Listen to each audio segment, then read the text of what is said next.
Initial volume 0.1 meter gives a as shown in figure. If the piston is at the bottom, the system pressure is 300 kilopascal. यदि हामीले यो यसबाट hit loss गर्दै गयो भने एउटा हामीलाई हिन्ट के दियो भने सिस्टमबाट हामीले हिट लस गर्दै गयो भने पिस्टन तल मुभ हुँदै हुँदै जाने भए वाटरको भोल्युम त हाम्रो कति 0 हुँदैन तर पनि हामीलाई एउटा हिन्ट जस्तो हामीले फिजिकल्ली यो पोसिबल छैन किन भन्दाखेरि वाटरको भोल्युम कति पिस्टन बटममा पुग्दाखेरि के गर्नु पर्यो 0 हुनु पर्यो त्यो चाहिँ हुँदैन तर पिस्टन यो पोजिसनमा 0 पोजिसनसम्म पुग्यो भने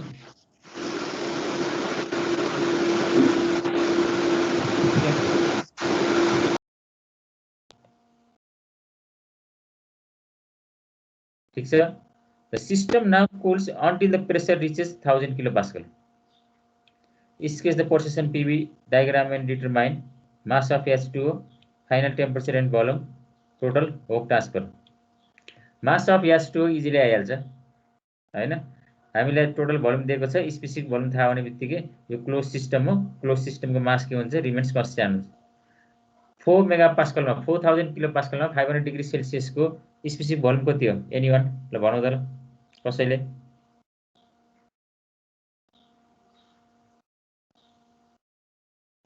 4000 किलोपास्कलमा 500 degree Celsius super heat steam टेबलबाट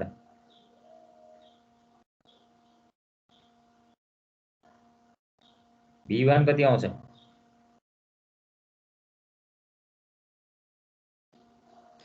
0.08642 हो सर 0.08642 अरूले पनि चेक यदि 8642 हो सर 0.08642 नि फोटो नि हो है ठीक छ इनिशियल स्टेटको यो आउने बित्तिकै मास त आइहाल्यो नि हैन र यहाँ भन्ने त के हो भोल्युम बाइ के हो volume by specific volume known specific volume known mass आइहाल्यो है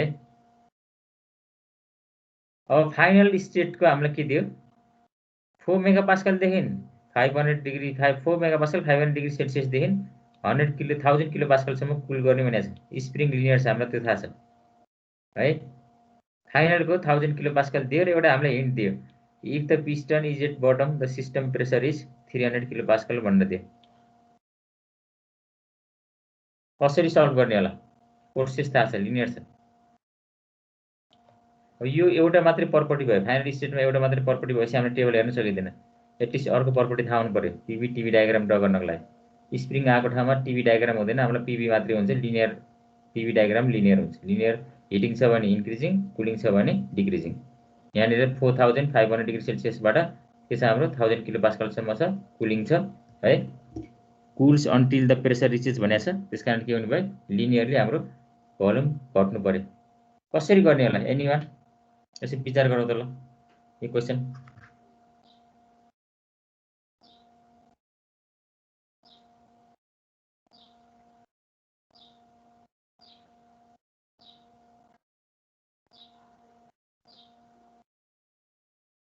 सर त्यो 300 पास्कल भनेको त्यो पिस्टनको वेटले गर्दाखेरि हो हजुर जुन पिस्टनलाई लिफ्ट गर्ने जुन प्रेसर हुन्छ सर त्यो प्रेसरमा कुनै प्रेसर एड गर्नुपर्छ इनिशियल प्रेसर त्यो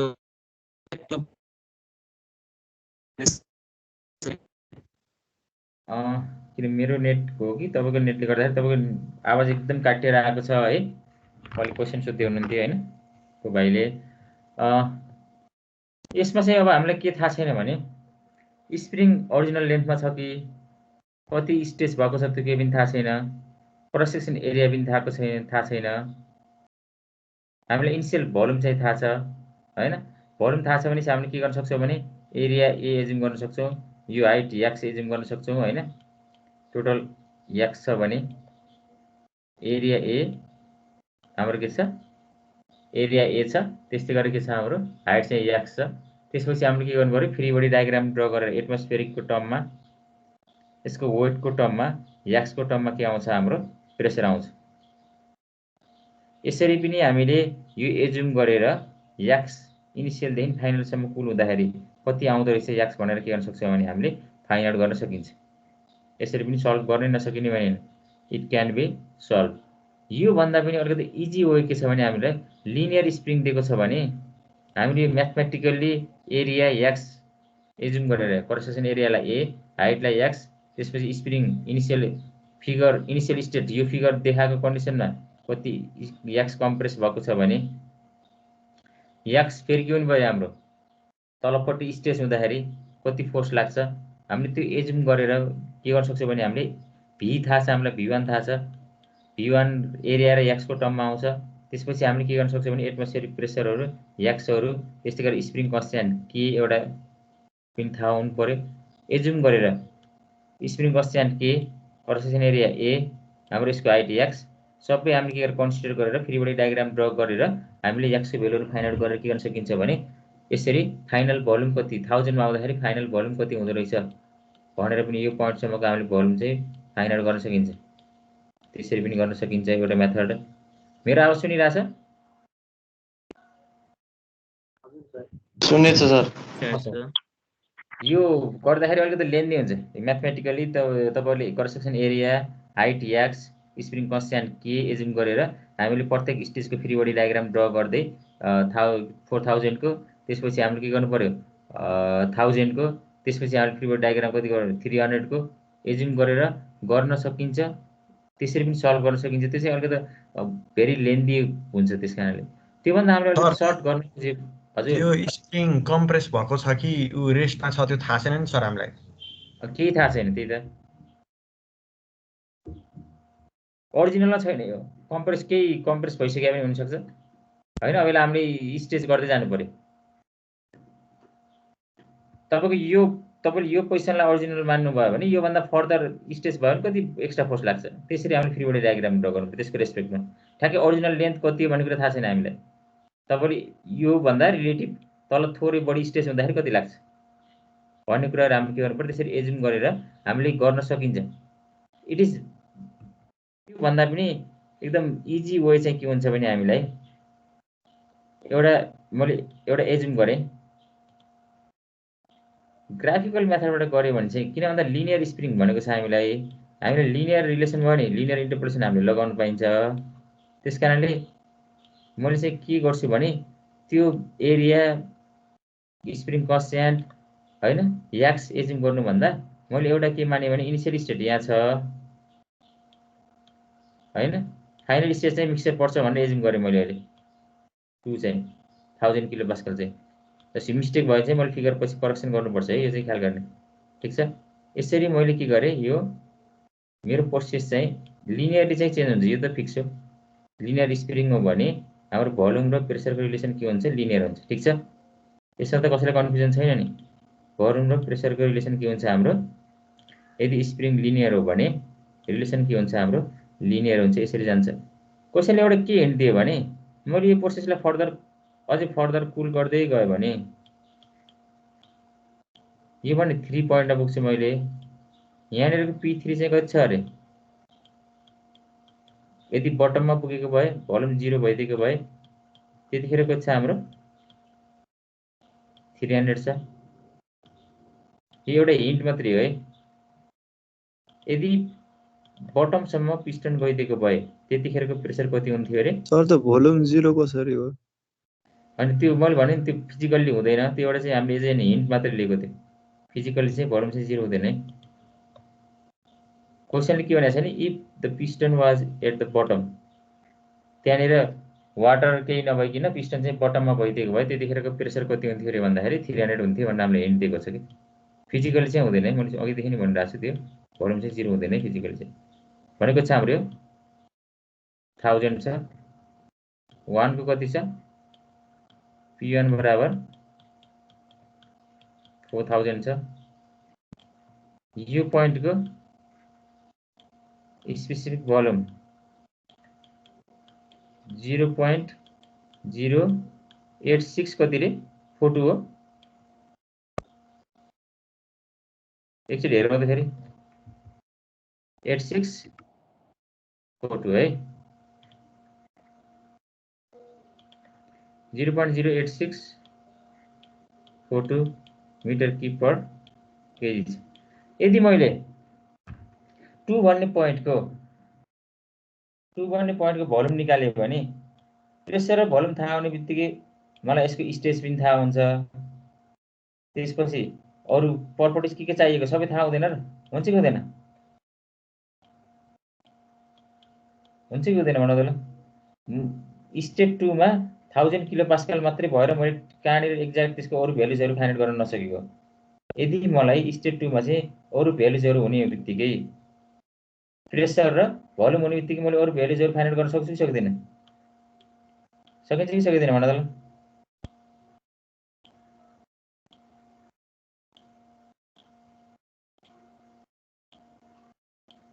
सकिन्छ कि सकिँदैन?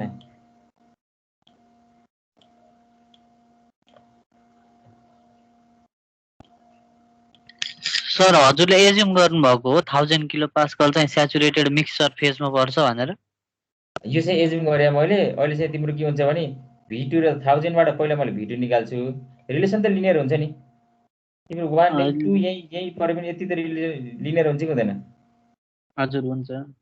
यो यहाँ पनि पर्न सक्छ, यही स्याचुरेटेड पनि पर्न सक्छ, यहाँनिर पनि पर्न सक्छ, यहाँनिर पनि पर्न सक्छ, यता पनि पर्न सक्छ। अहिले चाहिँ जस्ट मैले एज्युम मात्रै गरेर तर रिलेसन त लिनियर हो नि 1 र 2 सम्म। हजुर। भनिसकेपछि मैले जस्ट यो चाहिँ तिमीले भने जस्तै एज्युम गरे। पहिला मैले अब एज्युम गरेर के गर्छु? V2 निकाल्छु, त्यसपछि मात्रै क्रस चेक गर्छु मैले यो मिक्सरमा पर्छ कि कहाँ पर्छ। त्यसपछि मेरो डायग्राम रिकरेक्ट गर्नुपर्छ कि पर्दैन थाहा हुन्छ। यदि मिक्सरमा पर्यो भने यो फिगर ओके, छैन भने चाहिँ मैले सुपरहिटमा पर्यो भने 2 यति माथि पर्ने भयो, यही साइडमा पर्छ। यदि मेरो सबकुलतिर आयो भने यो साइडमा पर्छ मेरो 2 चाहिँ। त्यो चाहिँ के गर्नुपर्छ? पछि चाहिँ करेक्ट गर्नुपर्छ। जस्ट तिमीले भने जस्तो V2 चाहिँ अब त्यो स्लोप युज गरेर त्यसपछि ग्राफिकल मेथडबाट हामीले के गर्छौँ भने सिम्पली तिमीले भने जस्तो स्लोप युज गरेर लिनियर इन्टरपोलेसन गरेर अब सकिन्छ होला नि अब त्यही यति बस्छ। अझ भन्नुपर्छ र सर त्यो के भन्छ कुनै पनि अब पिस्टन सर सुनिराख्नु भएको छ?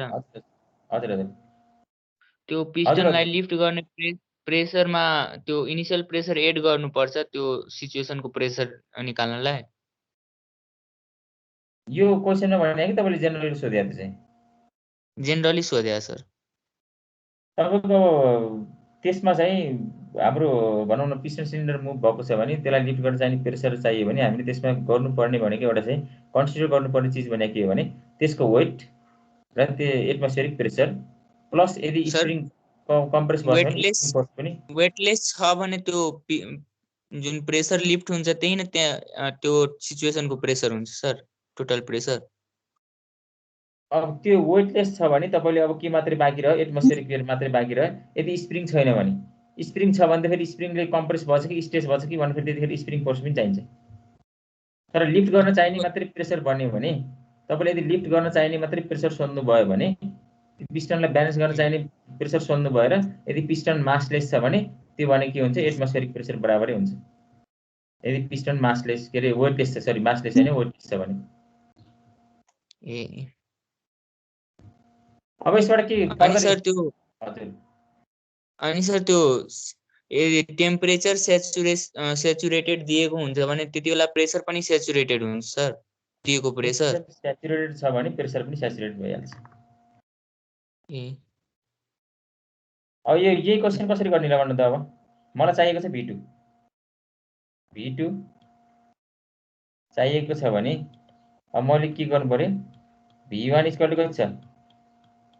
0.08642 यतिखेरको P1 कति छ?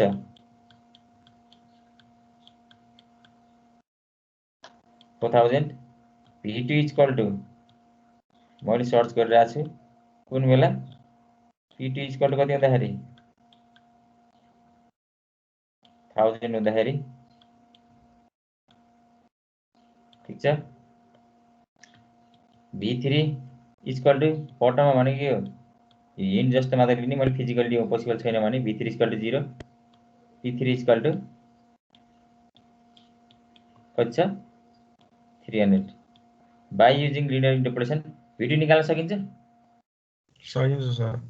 V2 आउने बित्तिकै तपाईँले अब प्रेसर थाहा छ 1000 किलो पास्कल, V2 हुने बित्तिकै तपाईँले यो 0.2 सुपर हिटमा पर्छ कि सबकुलमा पर्छ कि स्याचुरेटमा पर्छ कि भनेर चेक गर्न सकिन्छ नि हैन?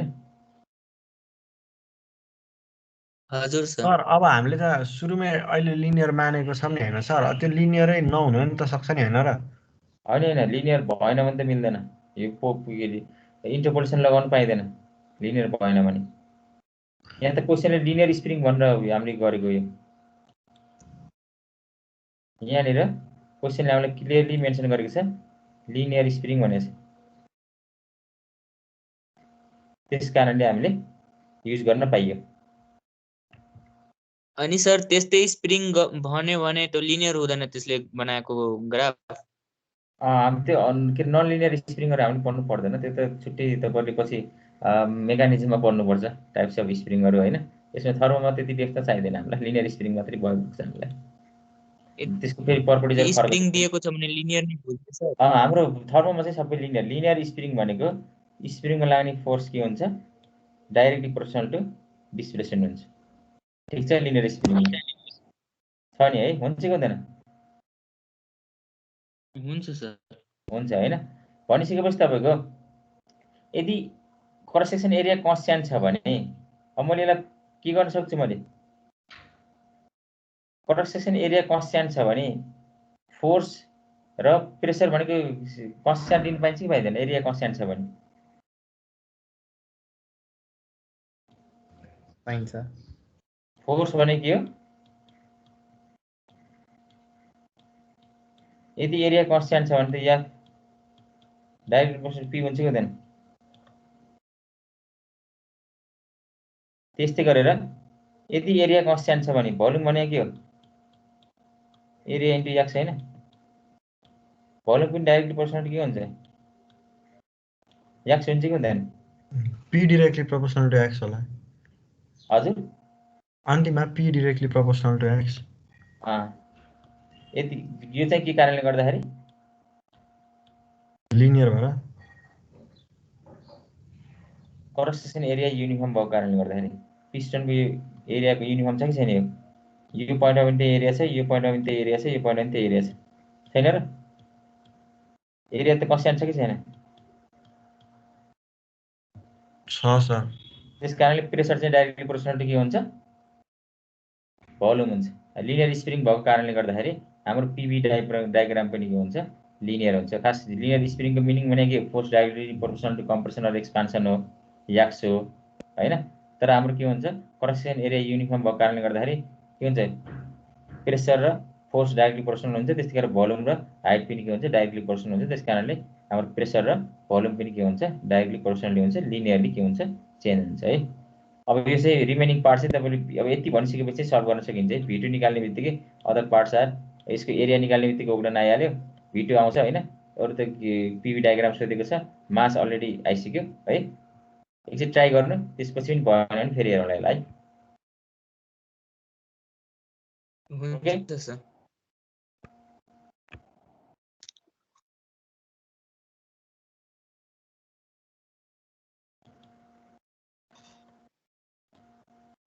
अनि सर हजुर त्यो यदि कुनै लिक्विडको लिक्विड हैन वाटरको प्रेसर यदि 200 छ र टेम्परेचर 50 डिग्री सेल्सियस छ भने त्यो के भन्छ अनस्याचुरेटेड त्यो कम्प्रेस्ड लिक्विड भयो नि सर? त्यो डाटा दिएकै छैन, त्यो क्वेशनमा सोधेको छ।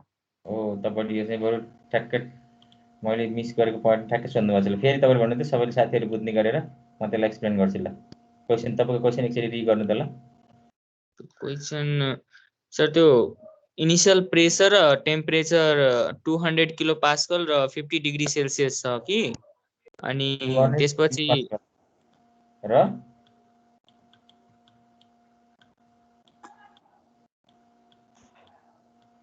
सबैले हेरौ त यो कहाँ पर्छ ल? सबैले स्टिम टेबल हेरौ। क्वेशनमा असाइनमेन्टको क्वेशनमा असाइनमेन्ट कुनै क्वेशनमा आउँछ होला यो? कति नम्बर क्वेशनमा? 10 नम्बर। 10 नम्बर ल। सबैले यो कुन स्टेजमा पर्छ ल? फर्स्ट मलाई त्यो भने अरु केही छोड्दिनुस्। कम्प्रेसर। यसको चाहिँ स्पेसिफिक भोल्युम चाहियो ल। स्पेसिफिक भोल्युम, इन्टरनल इनर्जी जे पनि चाहियो ल। अहिले हामीले सब यो गिभन यो कन्डिसन छ, तपाईलाई स्पेसिफिक भोल्युम चाहिँ तपाईले टेबल हेरेर यति मात्रै भन्नु पर्यो ल। सबभन्दा सुरुमा 200 किलो पास्कलको स्याचुरेसन टेबल हेर्नुहोस्। त्यतिखेरको करेस्पोन्डिङ स्याचुरेसन टेम्परेचर कति? 120.24 सर। 120.24 degree Celsius. अब कहाँ पर्यो हाम्रो? कम्प्रेसमा 120.200 kilo pascal saturation temperature 120.24 degree Celsius. Compress liquid पर्यो। कम्प्रेस लिक्विड टेबलमा जानुहोस्। डाटा कतिबाट सुरु छ? कति? 5000 बाट सर। 5000 बाट छ। अब 5000 को 2200 मा एक्स्ट्रापोलेसन गर्न पनि त्यो नियर बाई भ्यालु नै भएन। अब कसरी हेर्ने त? तपाईसँग डाटा टेबलमा दिएको छैन। सर यो टेम्परेचर बढी भएको कारण कम्प्रेस भयो। कम भएर कहाँ बढी भएर? 50 डिग्री सेल्सियस 120 भन्दा कम भएर। यसरी बढी भन्दा मिलेन यसलाई। 200 किलो पास्कलको स्याचुरेसन टेम्परेचर भनेको 120 छ। त्यो भन्दा हाम्रो गिवन टेम्परेचर कम भएको कारणले गर्दा क्वेशनको 50 छ। अब के गर्न सकिन्छ होला? इसी भोल्युम निकाल्नु पर्यो सर। 100 किलो पास्कलको कति 100 डिग्री सेल्सियस हुन्छ के युज गर्न मिल्छ यसमा? त्यो एउटा अप्सन छ भने अप्सन्सहरु खोजौँ। अथवा तपाईले पहिला के गर्थ्यौं हामीले जनरली वाटरको स्याचुरेसन टेबल दिएन भने चाहिँ हामी पहिला वाटरको टेम्परेचर सल्भ गरे हो नि लिक्विडको फर्म लिक्विडमा हुँदाखेरि स्याचुरेसन लिक्विड र यो कम्प्रेस लिक्विडको त्यो ग्राफ हुन्छ नि सर त्यो त लिनियर हुन्छ नि हैन सर? हजुर हजुर। त्यहाँबाट रिलेसन के गर्न मिल्छ सर? स्याचुरेटेड लिक्विड र यो छ नि सर त्यो स्याचुरेटेड लिक्विडको त्यो पोइन्ट र यो पोइन्ट के अरे लिनियर ग्राफ हुन्छ नि सर त्यहाँबाट दुईटाको रिलेसन के इस्टाब्लिश गर्न मिल्छ सर? एउटा कन्डिसन त्यो भयो तपाईले भने जस्तो हैन। एउटा लिनियर हुने भयो हामीले पीवी डायग्राम ड्रा गर्न पर्यो। यस्तो आउँदाखेरि तपाईले यो थाहा छ यहाँको 200 किलो पास्कलको थाहा छ हैन?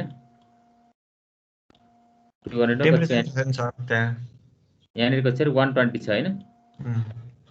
120 स्पेसिफिक भोल्युम नि थाहा छ यार त्यहाँको। यहाँनिरको त टेबलबाट थाहा भइहाल्छ। तपाईले यहाँनिर कतिको चाहियो? अब सबै त्यसैको चाहियो। 50 को चाहियो हैन? 50 डिग्री सेल्सियसको चाहियो। भनेपछि यो पोइन्टले कतिको चाहियो?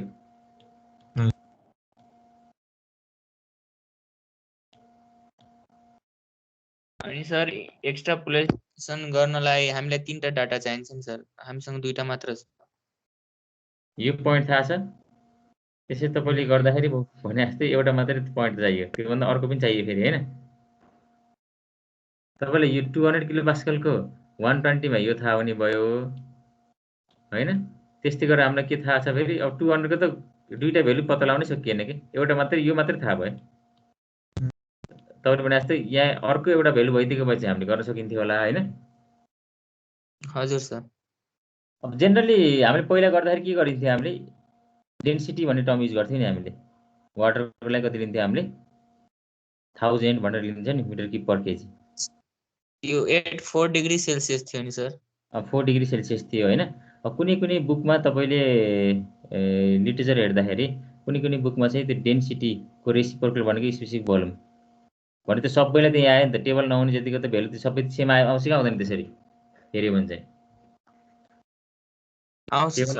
टेबलमा नभेटे जतिको भ्यालु हेर्यो भने 200 किलो पास्कलमा 50 degree 60 degree 70 degree 80 degree 90 degree 20 100 110 सम्म त त्यही एउटै आउने भयो नि त भ्यालुहरु हैन? हामीले डेन्सिटी भने त कन्स्ट्यान्ट जस्तै लिन्छ नि त हैन र लिक्विड फेजमा कम्प्रेस लिक्विड स्टेटमा।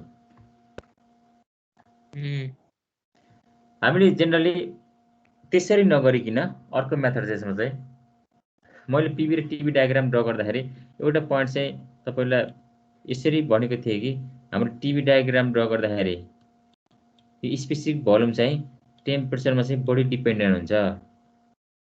यही मैले पीवी डायग्राम ड्रा गरे भने कम्प्रेस लिक्विडमा वाटर इज अलमोस्ट इनकम्प्रेसिबल यसरी अलमोस्ट भर्टिकल आउँछ।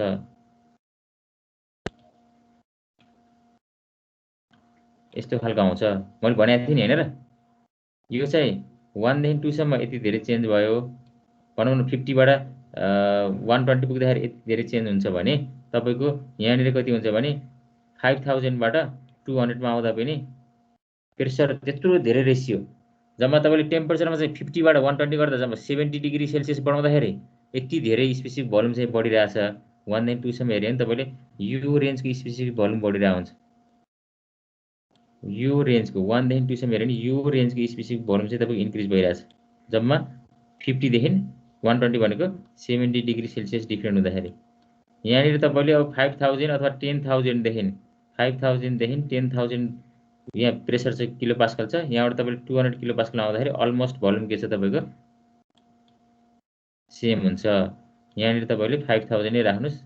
5000 किलो पास्कलबाट हामीले त्यत्रो धेरै प्रेसर घटाए 5000 बाट कति टाइम्स घटाइसक्यो यहाँनिर हेरौँ हैन।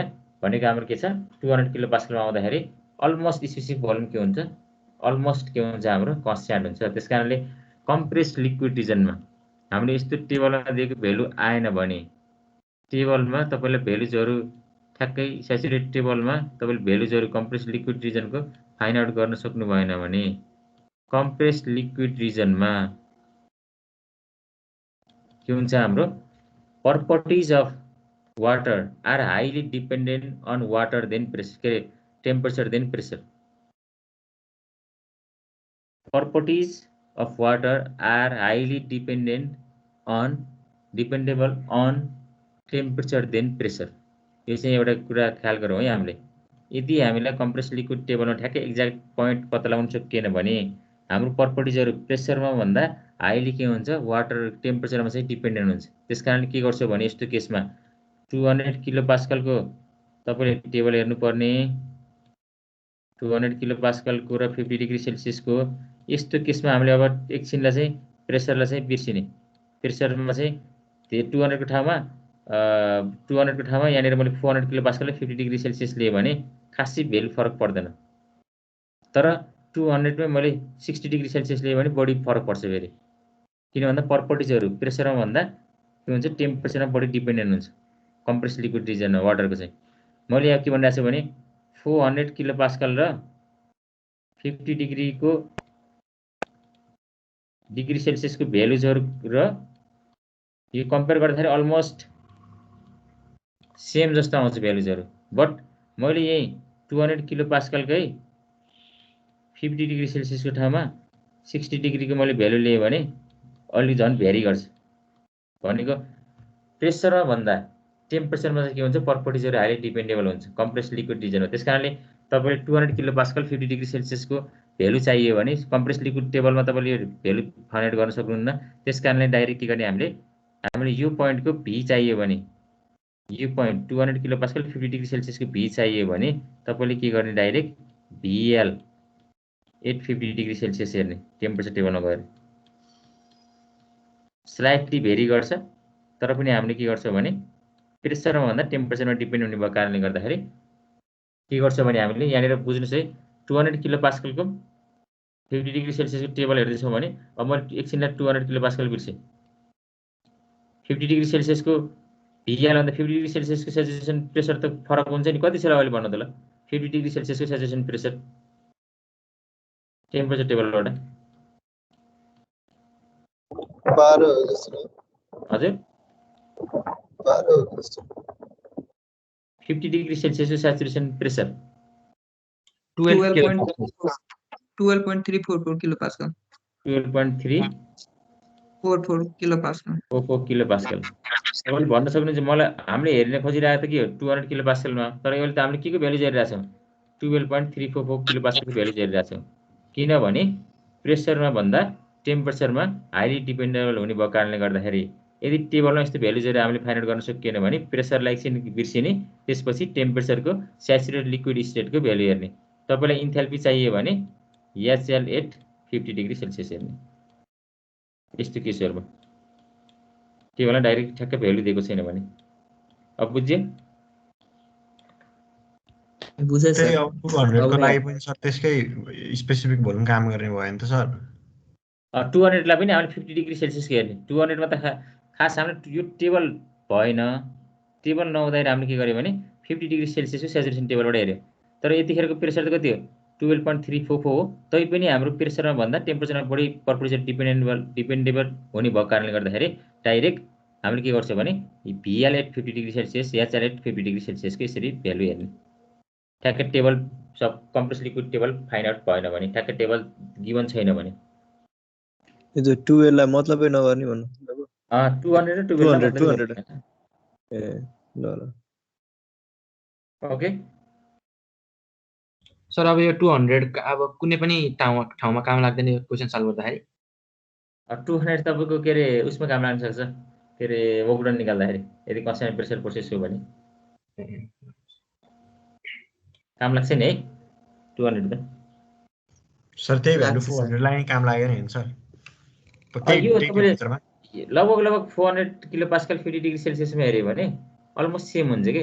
तपाईँले मैले यो त्यत्तिकै भनेको छैन कि, किनभने तपाईँले 5000 किलो पास्कलको 100 डिग्री सेल्सियसको टेबल हेर्नुहोस्, त्यसको 5000 किलो पास्कलको 100 डिग्री सेल्सियसको भीको भ्यालु हेर्नुहोस्। 5000 किलो पास्कलको तपाईँले 100 डिग्री सेल्सियसको भीको भ्यालु हेर्नुहोस् र त्यस्तै गरेर तपाईँले 10,000 किलो पास्कल 15,000 25,000 को भीको भ्यालु हेर्नुहोस्, स्लाइटली मात्र भेरी गर्छ कि यदि 100 डिग्री सेल्सियस हो भने। तर त्यही 5000 किलो पास्कलमा तपाईँले 100 र 150 को भ्यालु हेर्नुभयो भने तपाईँले 5000 र 5000 किलो पास्कलमा 100 डिग्री सेल्सियस र 10,000 किलो पास्कलमा 100 डिग्री सेल्सियसको भ्यालु हेर्दाखेरि जति डिफ्रेन्स आउँछ नि त्योभन्दा बढी डिफ्रेन्स केमा आउन सक्छ भने तपाईँले 5000 किलो पास्कलमा 100 डिग्री सेल्सियस र 5000 किलो पास्कलमै 120 150 डिग्री सेल्सियसको भ्यालु हेर्नुभयो भने त्यसमा चाहिँ बढी के अरे डिफ्रेन्स आउँछ कि। भनेको प्रपर्टिजहरू प्रेसरमा भन्दा सब कुल रिजनमा चाहिँ के हुन्छ, टेम्परेचरमा चाहिँ बढी डिपेन्डेन्ट हुन्छ कि। त्यस कारणले गर्दाखेरि हामीले त्यो यो कन्सेप्ट युज गर्न पाइयो, त्यत्तिकै युज गरे होइन। तपाईँले त्यो एकचोटि भ्यालुजहरू हेरेर के अरे स्टिम टेबलको भ्यालुजहरू यसो क्रस चेक गरेर पनि भेरिफाई गर्न सक्नुहुन्छ। 5000 किलो पास्कलमा 100 डिग्री सेल्सियसको भी हेर्नुहोस्, 10,000 किलो पास्कलमा 15,000मा 25,000 हेर्नुहोस्, कति भेरिएसन छ त। टेम्परेचर कन्स्ट्यान्ट हुँदा 100 हुँदाखेरि 5000 को 10 10 को 15 15 को 25 हुँदाखेरि त्यत्रो डिफ्रेन्स प्रेसर हुँदाखेरि 100 डिग्री सेल्सियस कन्स्ट्यान्ट टेम्परेचरमा हेर्दाखेरि तपाईँले भी कति भेरी गरिरहेछ त, कति इन्क्रिज गरिरहेछ डिक्रिज गरिरहेछ भनेर चेक गर्नुहोस्। र तपाईँले 5000मै 100 डिग्री 110 120 को भ्यालुजहरू स्पेसिफिक भोल्युमहरूको भ्यालुज हेर्नुभयो भने कति टेम्परेचरमा चाहिँ कति बढी इन्क्रिज भइरहेछ त। प्रेसर कन्स्ट्यान्ट हुँदा पनि टेम्परेचरमा जम्मा 10 20 30 डिग्री इन्क्रिज हुँदाखेरि कति भइरहेछ। यता चाहिँ 5000बाट 10,000मा जाँदाखेरि 5000ले किलो पास्कलले प्रेसर इन्क्रिमेन्ट भइरहेछ। त्यही पनि अलमोस्ट भ्यालुजहरू के आउँछ त्यहाँ टेबलमा तपाईँले क्रस चेक गर्नु भने अलमोस्ट सेम हुन्छ, 4-5 डिजिटसम्म सेम हुन्छ। त्यसपछिको डिजिट 1-2 डिजिटमा मात्र डिफ्रेन्स देखेर आउँछ। त्यस कारणले गर्दाखेरि हामीले यो कन्सेप्ट युज गरे, त्यत्तिकै ऱ्यान्डमली हाफाजार्डली युज गरे होइन। प्र्याक्टिकली तपाईँले एकचोटि कम्प्रेस्ड लिक्विड टेबललाई अलिकति राम्रोसँग अब्जर्भ गर्नुभयो भने हामीले देख्न पाउँछ यो। सर यो त्यसो भए त यो सेचुरेसनमा हेर्नुपर्छ भने जरुरी छैन नि त, यो चाहिँ कम्प्रेस्डमा हेर्दा नि भयो नि त। यहाँ चाहिँ 200 किलो पास्कल दिएछ अनि त्यो चाहिँ अब कम्पेयर गर्दाखेरि सेचुरेसनमा चाहिँ प्रेसरको त 12.344 किलो पास्कल छ, अनि चाहिँ उता कम्प्रेस्ड गयो भने 5000 बाट स्टार्ट हुन्छ। अब जुन नियर भयो त्यसलाई हेर्दा त्यो गर्दा नियर भयो भने त हुन्थ्यो, तर हामीले 1000 र 5000 मा त कुन नियर हुन्छ। त्यही यहाँ त हजुर यहाँ त एकछिन भने 200 को नियर 12 कि तपाईको 5000। यहाँ त 12 नै हो, त्यो यहाँ त ठिक छ मैले भन्न खोजेको, तर त्यही 4000 भएको भए 4000 भयो भने त्यो चाहिँ हुन सक्छ तपाईले भने जस्तो, त्यो चाहिँ बेटर हुन्छ। त्यही सोधिरहेको छु सर। ओके ल अगाडि बढौँ है।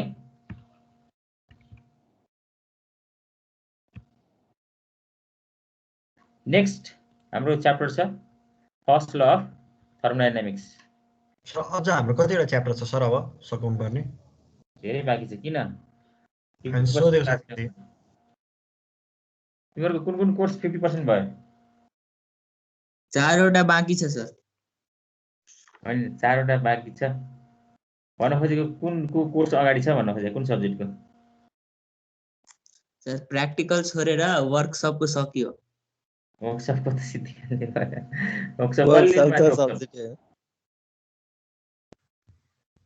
म्याथ होला सर 50% त म्याथ होला। कति पर्सेन्ट? 50% सिद्धियो एबो? वर्कसपमा सरको पार्ट सिद्धिसक्यो, हाम्रो पार्ट मात्रै बाँकी छ। कुन सरले लिनु भएको वर्कसप चाहिँ? कहिले पढाइरहेको छ? सञ्जय सर। ए ठीक छ। हाम्रो अब यो च्याप्टर 4 पढिसकेपछि बल्ल 50% हुन्छ।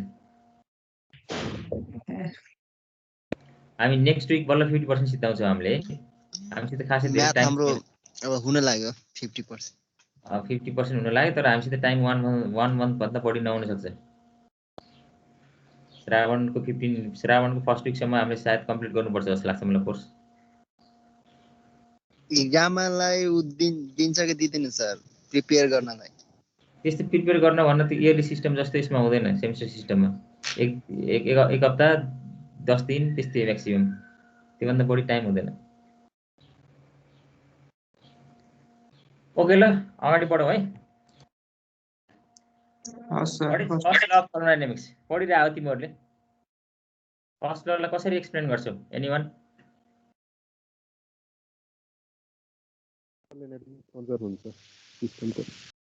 अलि सुन्ने गरेर भन्नु न। Net energy of a system is conserve. Energy चाहिँ के हुन्छ? कन्जर्भ हुन्छ है। Energy can neither be created nor destroyed but it can be transfer from one form to another form. इनर्जीको चाहिँ फर्म चाहिँ कन्भर्सन हुनसक्छ डिफ्रेन्ट फर्म्सहरूमा इनर्जी होइन, ट्रान्सफर हुनसक्छ, बट चाहिँ इनर्जी हामीले के गर्न सक्दैनौँ? क्रिएट गर्न सक्दैनौँ, डिस्ट्रोय पनि गर्न सक्दैनौँ। मिन्स के हुन्छ? हाम्रो के हुन्छ? कन्जर्भ हुन्छ। First law of thermodynamics is the law of conservation principles. Simply भन्दाखेरि फर्स्ट ल अफ थर्मोडायनामिक्सले के भन्छ भने हाम्रो यसलाई चाहिँ एक्सप्लेन गर्नु पर्यो भने it is the law of के भन्छ हामीले? Conservation principles. कन्जर्भेसन प्रिन्सिपल्सको ललाई नै के भन्छ हामीले? फर्स्ट ल अफ थर्मोडायनामिक्स भन्छ। यसमा एउटा चाहिँ हाम्रो के आउन सक्छ? अब हामीले कन्ट्रोल सिस्टम, ओपन सिस्टम, अब क्लोज सिस्टमहरू पढ्यो। के अरे कन्ट्रोल, त्यस्तै गरेर के छ हाम्रो क्लोज अथवा कन्ट्रोल सिस्टम, ओपन सिस्टम अथवा कन्ट्रोल भोल्युम सिस्टम, त्यस्तै गरेर आइसोलेटेड सिस्टममा डिफ्रेन्ट एक्सप्रेसन्सहरू हामीले डेभलप गर्छ। But in these all cases के हुन्छ भने मास पनि कन्जर्भ हुनुपर्छ र टोटल इनर्जी पनि के हुनुपर्छ? हाम्रो कन्जर्भ हुन्छ। त्यही एक्सप्रेसनलाई नै के भन्छ हामीले? First law of thermodynamics. त्यस कारणले के भन्छ हामीले? First law is the law of conservation principles भन्छौँ है। सो त्यस्तै डिफिकल्ट छैन यसमा चाहिँ। सर हेऱ्यो भने पहिले पनि अलिअलि हामीले सुन्दै पढ्दै आइरहेको टर्म्सहरू हो, त्यस कारण त्यस्तै कन्फ्युजन नहोला। कन्फ्युजन भयो भने मलाई रोकेर सोध्नु है। First law of thermodynamics is based on the conservation principles. It gives the mathematical expression for the effect of interaction between the system and surrounding on the store total energy of the system. System र सराउन्डिङमा interaction गर्दाखेरि हाम्रो total इनर्जीमा, अथवा total energy भनेको के हो? हाम्रो store energy. Store energy भनेको के हो? हाम्रो पोटेन्सियल इनर्जी, काइनेटिक इनर्जी के आउँछ? त्यसै गरेर इन्टरनल इनर्जीको समलाई नै के भन्छ हामीले? Store energy. त्यसै सबैलाई नै के भन्छ हामीले? स्टोर इनर्जी भन्छौँ भने त्यसैको समलाई नै के भन्छ हामीले? इन्टरनल टोटल इनर्जी भन्छौँ। भनेको यसले चाहिँ फर्स्ट लले अरू के दिन्छ भने हामीलाई म्याथमेटिकल रिलेसन दिन्छ। यदि सिस्टम र सराउन्डिङ इन्टरेक्ट गरिरहेछ भने सिस्टमको स्टोर इनर्जीमा के चेन्ज आइरहेको हुन्छ? के रिलेसन छ? इन्टरेक्सन के हुन्छ भनेर हामीलाई ईमा चाहिँ दिन्छ। टोटल इनर्जी भनेको ईको फर्ममा दिन्छ। यो भनेको के आउने? हाम्रो इन्टरनल इनर्जी प्लस के आउने भयो? हाम्रो काइनेटिक इनर्जी प्लस एमजी अथवा जेड होइन। इन्टरनल, काइनेटिक र पोटेन्सियल इनर्जीको सम नै के भयो? Total energy or store energy. ठिक छ। हामीसित अब दुईटा हजुर यो खासमा स्टोर्ड इनर्जी भनेको के होला? स्टोर इनर्जी भनेको हाम्रो विदिन द सिस्टमको बााउन्ड्रीभित्र भएको इनर्जी। स्टोर इनर्जी भनेको सिस्टमको बााउन्ड्रीभित्र अर सिम्पली भन्दा सिस्टमले इनहेरेन्ट गरेको, अथवा सिम्पली अर भन्छौँ हामीले सिस्टमको विदिन द बााउन्ड्री भएको इनर्जीलाई के भन्छ? हामीले स्टोर इनर्जी भन्छौँ। त्यो भनेको एउटा इन्टरनल इनर्जी सिस्टमको बााउन्ड्रीभित्र भनेको त्यहाँ सिस्टमभित्र के छ? हाम्रो ग्यास अथवा लिक्विड छ। त्यो लिक्विडको टेम्परेचर अथवा त्यसको मोलिकुलर काइनेटिक के हुन्छ? हाम्रो इनर्जी, मोलिकुलर पोटेन्सियल इनर्जीको समलाई नै के भन्छ? हामीले इन्टरनल इनर्जी भन्छौँ। अर्को भनेको यदि होल सिस्टम मुभ भइरहेछ भने, सिस्टमै मुभ भइरहेछ, हाम्रो कोठा एउटा सिस्टम हो नि, कोठै मुभ भइरहेछ भने त्यसले के गर्ने भयो? हाम्रो काइनेटिक इनर्जी के गर्छ? पोजेस गर्छ। त्यस्तै गरेर यदि हामीले कुनै रिफरेन्स लेभलबाट हाम्रो कोठा चाहिँ फर्स्ट फ्लोरमा छ, हामीले रिफरेन्स लेभल अथवा डाटम लेभल ग्राउन्ड फ्लोरमा मान्यो भने त्यसको हाइट सर्टेन हाइट डिफ्रेन्स छ नि, हाइट बेनिफिट छ नि फर्स्ट फ्लोरको होइन। ग्राउन्ड फ्लोर भन्दा जति हाइट डिफ्रेन्स छ नि त्यो हाइटले गर्दाखेरि कुनै पनि सिस्टमले पोजेस गर्छ भने त्यो के भयो? हाम्रो पोटेन्सियल इनर्जी। सिम्पली भन्दा स्टोर इनर्जी भनेको सिम्पली तिमीले भने जस्तो नि बााउन्ड्रीभित्र भएको इनर्जी सिस्टमको है। अनि त्यो के अरे बिल्डिङै मुभ गरिरहेछ भने त्यतिखेर त एउटा मात्र कुनै कन्सिडर गर्नु पर्यो नि त हैन काइनेटिक एनर्जी मात्र स्टोर्ड एनर्जी भयो नि त हैन हैन तिम्रो बिल्डिङ मुभ गरिरहेछ भने बिल्डिङसँग बिल्डिङको भेलोसिटी एउटा हुन सक्छ त्यस्तै गरेर बिल्डिङ भित्र भएको एयरको भेलोसिटी अर्को हुन सक्छ नि त बिल्डिङ भित्रको एयरको कारणले आउने एनर्जी भनेको इन्टरनल एनर्जी भयो बिल्डिङै मुभ भएको छ भने बिल्डिङको भेलोसिटी ल्याउने के भयो हाम्रो एनर्जी भनेको काइनेटिक एनर्जी भयो त्यस्तै गरेर बिल्डिङ के छ त तिमीले ग्राउन्ड लेभलबाट बिल्डिङलाई तिमीले रेफरेन्स लेभलमै मान्यो भने पोटेन्सियल एनर्जी 0 पनि हुन सक्छ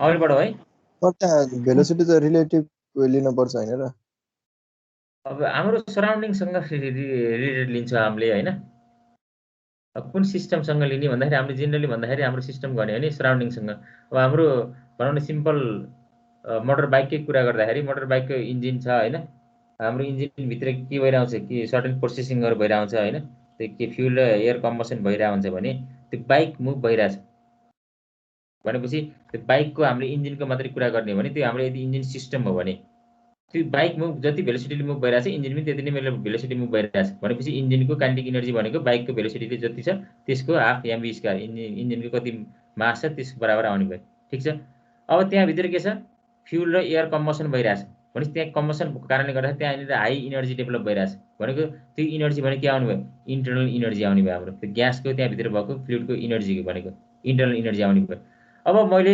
ग्राउन्डबाट टायरको हाइटबाट इन्जिनको हाइट ग्राउन्डलाई मैले के छ रोडलाई चाहिँ के अरे रेफरेन्स लेभल माने भने मेरो इन्जिनको सर्टेन हाइट हुन्छ नि थोरै भए पनि हाइट छ कि छैन 1 मिटरै होला ग्राउन्डबाट 1 मिटर हाइटमा मेरो इन्जिन छ भने मेरो जेट पनि छैन र हुन्छ कि हुँदैन हुन्छ नि सर हुन्छ भनेपछि त्यो भनेको हाइटको कारणले गर्दा त्यहाँ थोरै मैले के अरे रोडलाई चाहिँ रेफरेन्स लेभल माने भने मेरो इन्जिन त 1 मिटर हाइटमा छ भने त्यसको पनि त पोटेन्सियल एनर्जी त छ नि भनेपछि त्यो सबै एनर्जीको समलाई नै के भन्छ हामीले स्टोर्ड एनर्जी भन्छ अब ठ्याक्कै स्टोर्ड एनर्जी र वर्क र हिट ट्रान्सफरमा के छ डिफरेन्स भन्न सोध्यो भने ठ्याक्कै इन्जिनबाट तिम्रो एक्जस्ट हुँदाखेरि साइलेन्सरबाट बाहिरबाट त्यो धुवा फालेर आउँछ नि धुवा फाल्दाखेरि यदि हामीले त्यहाँ धुवा फालेन भने हाम्रो इन्जिन तातिरहेको हुन्छ हाम्रो इन्जिन यदि धुवा फालेको छैन अथवा सपोज गरौँ एट इन्स्ट्यान्ट अफ टाइम चाहिँ हाम्रो चाहिँ धुवा चाहिँ एक्जस्ट गरिरहेको छैन भने इन्जिन एकदम हट छ भनेपछि इन्जिनबाट के भइरहेछ एनर्जी लुज भइरहेको छ सराउन्डिङमा एटमोस्फेरिक टेम्परेचर चाहिँ कम छ इन्जिनको टेम्परेचर हाई छ भन्ने बित्तिकै के हुने भयो इन्जिनबाट हाम्रो सराउन्डिङमा के भइरहेछ एनर्जी लस भइरहेछ भनेपछि ठ्याक्कै त्यो एनर्जी लस हुन लागेको एनर्जीलाई के भन्छ हामीले हिट भन्छ टेम्परेचर डिफरेन्सको कारणले गर्दाखेरि त्यहाँनिर हाम्रो इन्जिन र सराउन्डिङको एयरमा चाहिँ एनर्जी एक्सचेन्ज भइरहेछ त्यो भनेको हिट भयो हैन हाम्रो ठ्याक्कै एक्सचेन्ज हुन लागेको भनेको एनर्जी भनेको के हुने भयो हाम्रो त्यो भनेको चाहिँ हिट हुन्छ त्यसकारणले यो स्टोर एनर्जी हिट वर्क अथवा ट्रान्जिएन्ट एनर्जीमा डिफरेन्स के छ भनेको चाहिँ अलिकति क्लियरली बुझ्नै पर्छ है यो चाहिँ त्यति डिफिकल्ट छैन अरु केही छ भने भनौँ नत्र अगाडि बढौँ है in close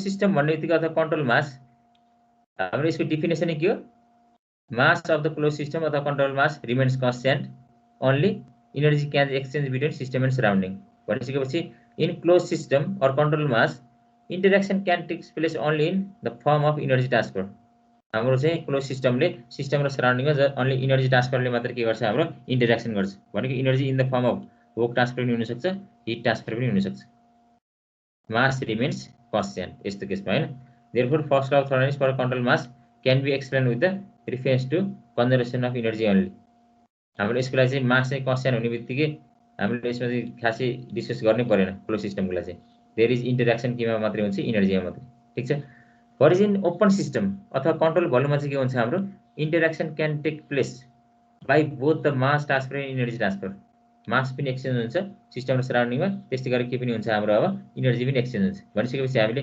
control मासको first law define गर्नु पर्यो भने हामीले के गर्नु पर्यो कन्जर्भेसन अफ मास एक्सप्रेसन र एनर्जी कन्जर्भेसनको दुईटा एक्सप्रेसन चाहियो यदि कन्ट्रोल भोल्युमको लागि किन भन्दा मास पनि एक्सचेन्ज भइरहेको हुन्छ एनर्जी पनि एक्सचेन्ज भइरहेको हुन्छ कन्ट्रोल मासमा मास चाहिँ कन्स्ट्यान्टै भइहाल्छ हाम्रो के मात्रै एक्सचेन्ज भइरहेको हुन्छ एनर्जी मात्रै केमा हुन्छ इन्टरेक्सन अथवा एक्सचेन्ज भइरहेको हुन्छ त्यसकारण हामीले कन्ट्रोल मासमा एनर्जी इक्वेसन मात्रै भयो हामीलाई कन्ट्रोल भोल्युममा बोथ चाहियो हामीलाई मास कन्जर्भेसन र एनर्जी कन्जर्भेसन के चाहिँ हामीले प्रिन्सिपल चाहिँ हामीले के गर्छौँ युज गर्छौँ है first law of thermodynamics for control mass हामी फर्स्ट सुरुमा कहाँबाट गरौँ कन्ट्रोल मासबाट है conservation of mass for control mass खासै एक्सप्रेसन युज नगरे पनि हुन्छ हैन किन conservation of mass for control mass of a control mass अथवा close system always remains constant हैन र simple control mass flow system is a system in which energy transfer can take place but mass transfer cannot. Hence, conservation of mass for control mass can be stated as total mass of a control mass always remains constant. Closed system को mass के हुन्छ always remains constant. भनेपछि change of mass कति हुन्छ? Change of mass 0 हुन्छ. Final state m final minus m initial बराबरै हुन्छ हैन भनेको for any process between state 1 and 2 m2 minus m1 equal कति हुन्छ 0 हुन्छ भनेको इनिशियल र फाइनल मास चाहिँ कन्स्ट्यान्ट हुन्छ यसमा चाहिँ खासै डिस्कसन गर्नुपर्ने पार्ट धेरै सहज लाग्दैन जस्ट मास चाहिँ कन्स्ट्यान्ट हुन्छ इनिशियल र फाइनल मास चाहिँ हाम्रो के हुने भयो कन्स्ट्यान्ट हुने भयो त्यही एक्सप्रेसनलाई के भन्छ हामीले total mass of a control mass always remains constant भनेको m2 इक्वल टु m1 ठीक छ यदि रेटको टर्ममा लेख्नु पर्यो नि in terms of rate of change of mass is equal to 0 mass चाहिँ चेन्ज हुँदैन भनेपछि रेट कति हुने भयो 0 नै obviously हुने भयो हैन र मास नै एक्सचेन्ज हुँदैन भनेपछि रेट हुने कुरै भएन ठीक छ के कन्फ्युजन छ यसमा छैन सर है मास कन्स्ट्यान्ट भन्ने यति भइहाल्यो त्यति एउटा स्टेटमेन्ट हैन अब हाम्रो conservation of energy for control mass अब कस्तो आउँछ होला एक्सप्रेसन एकचोटि यसो विचार गरौँ त एउटा कन्ट्रोल मास छ कन्ट्रोल मास सिस्टम छ यो भन्दा बाहिरपट्टि सराउन्डिङ छ हैन सराउन्डिङ युनिभर्स भइहाल्यो हामी त्यसमा जानु पर्दैन यसमा दुईटा वेले एउटा के अमाउन्ट हिट इन पनि हुन सक्ने भयो आउट पनि हुन सक्ने भयो एउटा चाहिँ एनर्जी एक्सचेन्ज हुन्छ भन्नुको यो कारण भयो हिट इन पनि हुन सक्छ आउट पनि हुन सक्छ अर्को भनेको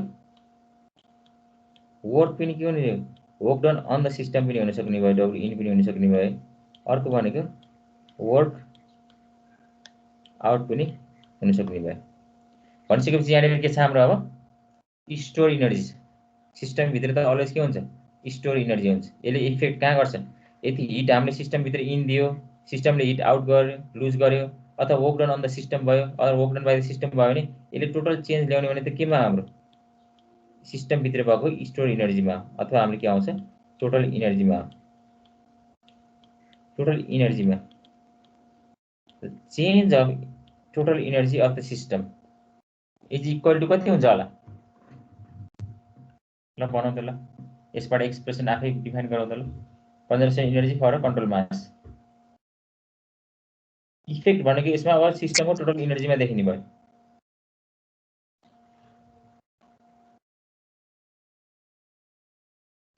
कति आउँछ work done by surrounding and system is equal to work done by system plus outgoing energy अथवा हामीले यसलाई नेट मान्यो भने हैन heat input to the system हामीले के लिन्छौं positive work done by the system के लिन्छौं हामीले पोजिटिभ लिन्छौं नि हैन भनिसकेपछि the total change in internal energy total change in total energy of the system अथवा stored energy of the system is equal to the net heat input to the system q in minus q out effect यहाँ जति आउँछ नि net heat input to the system minus net work done by the system भन्न सकिन्छ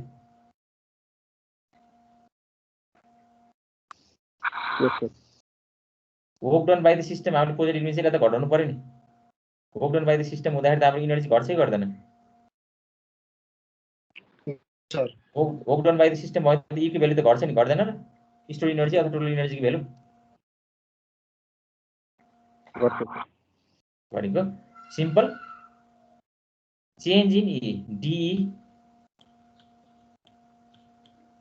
is equal to के आउने भयो हाम्रो net heat transfer to the system minus net work done by the system ईलाई चाहिँ हामीले मैले एक्ज्याक्ट डिफरेन्शियलले रिप्रेजेन्ट गरे क्यू र डब्ल्यू लाई चाहिँ इन एक्ज्याक्ट डिफरेन्शियलले रिप्रेजेन्ट गरे किन होला मैले ई लाई डी लेखेँ, क्यू र डब्लु लाई डेल्टा लेखेँ किन?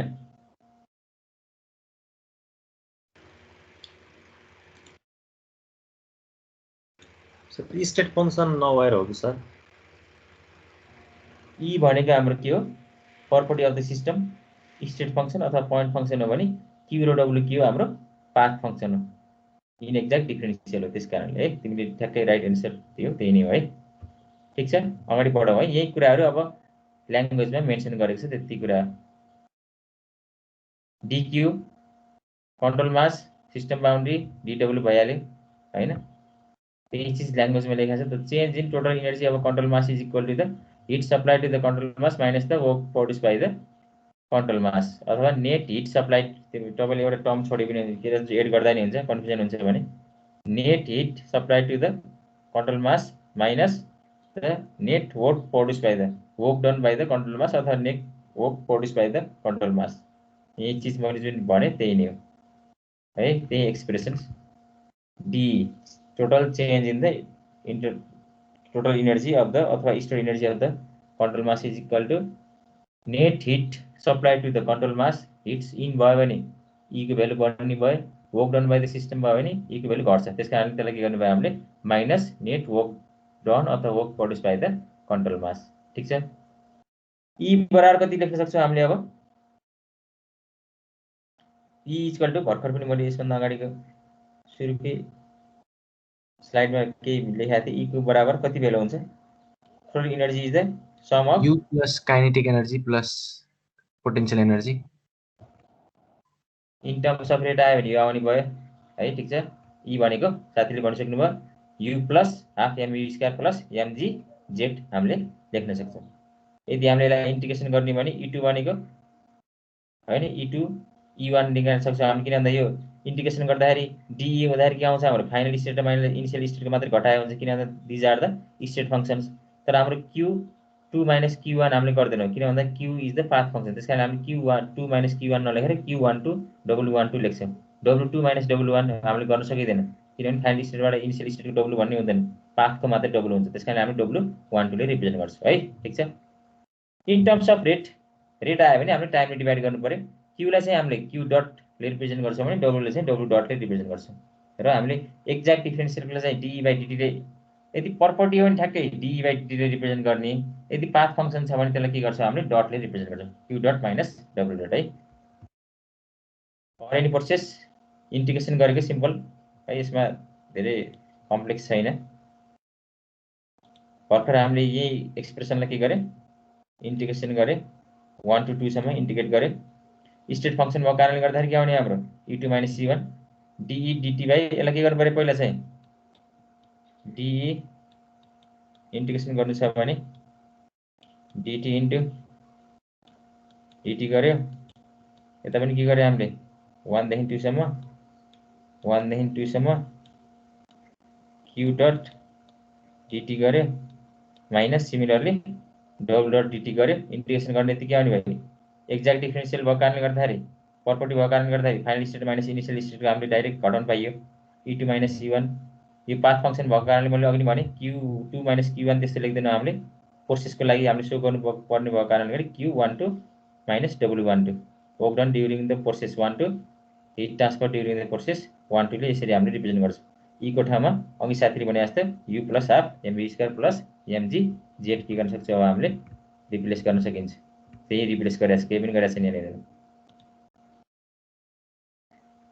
E2 को ठाउँमा u plus potential energy plus kinetic energy to state 2, E1 को ठाउँमा u plus potential energy plus kinetic energy state 1, Q12 minus W12 यो भनेको u plus m g z plus half m v bar square velocity हामीले thermo के दिएको छ बारले represent गर्छ।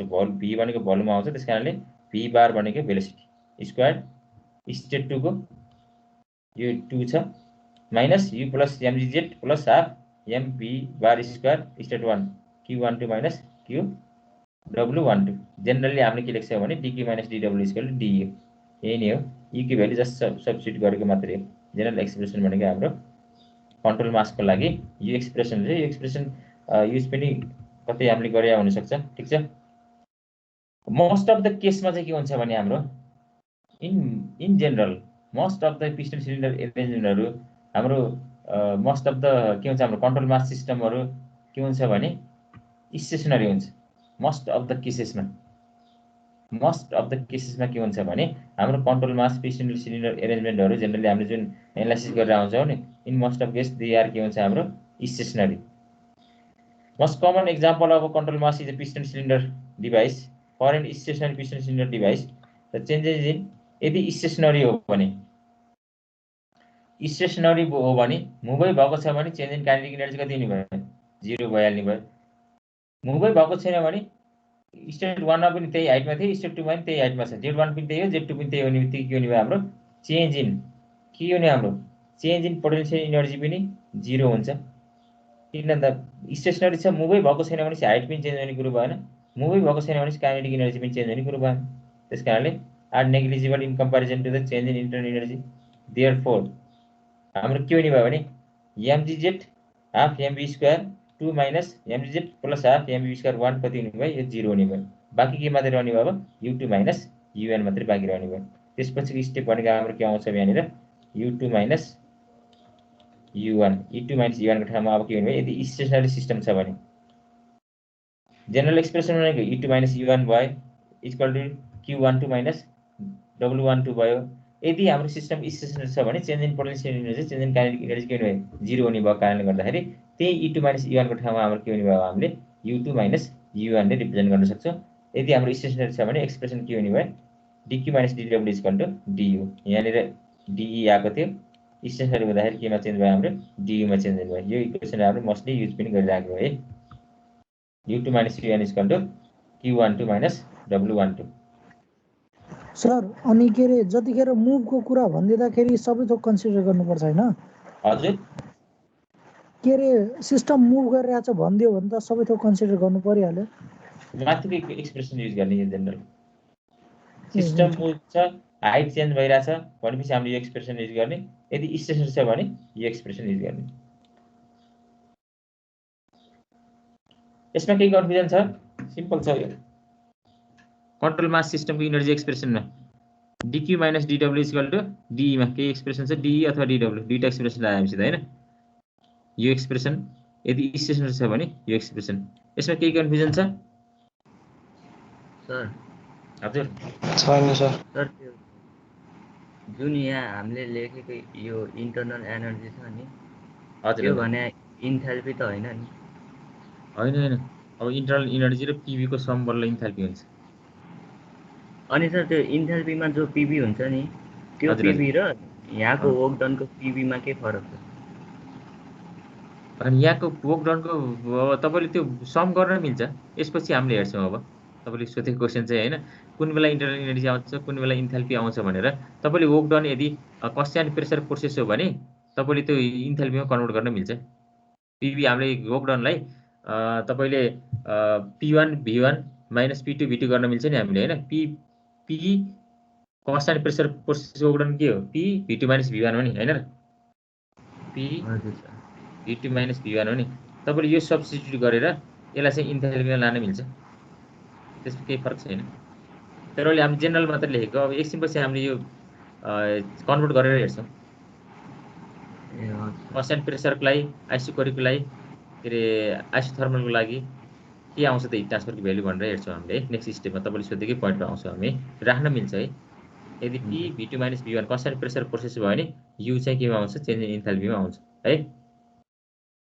केही कन्फ्युजन छैन भने अब cyclic process first law of thermodynamics पहिले हामीले मास कन्जर्भेसन एक्सप्रेसन हेर्यौं त्यस्तै गरेर कन्ट्रोल मासको लागि एनर्जी कन्जर्भेसन प्रोसेस हेर्यौं एक्सप्रेसन हेर्यौं त्यस्तै गरेर अब हाम्रो के छ त्यो कन्ट्रोल मासको साइक्लिक प्रोसेस यदि कुनै पनि कन्ट्रोल मास साइक्लिक प्रोसेसमा अपरेट भइरहेछ भने त्यसको एक्सप्रेसन के हुन्छ होला जनरल एक्सप्रेसन हाम्रो के थियो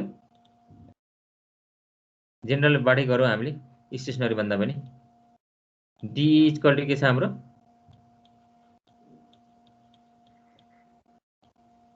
dq minus for cyclic process कुनै एउटा साइक्लिक प्रोसेस यस्तो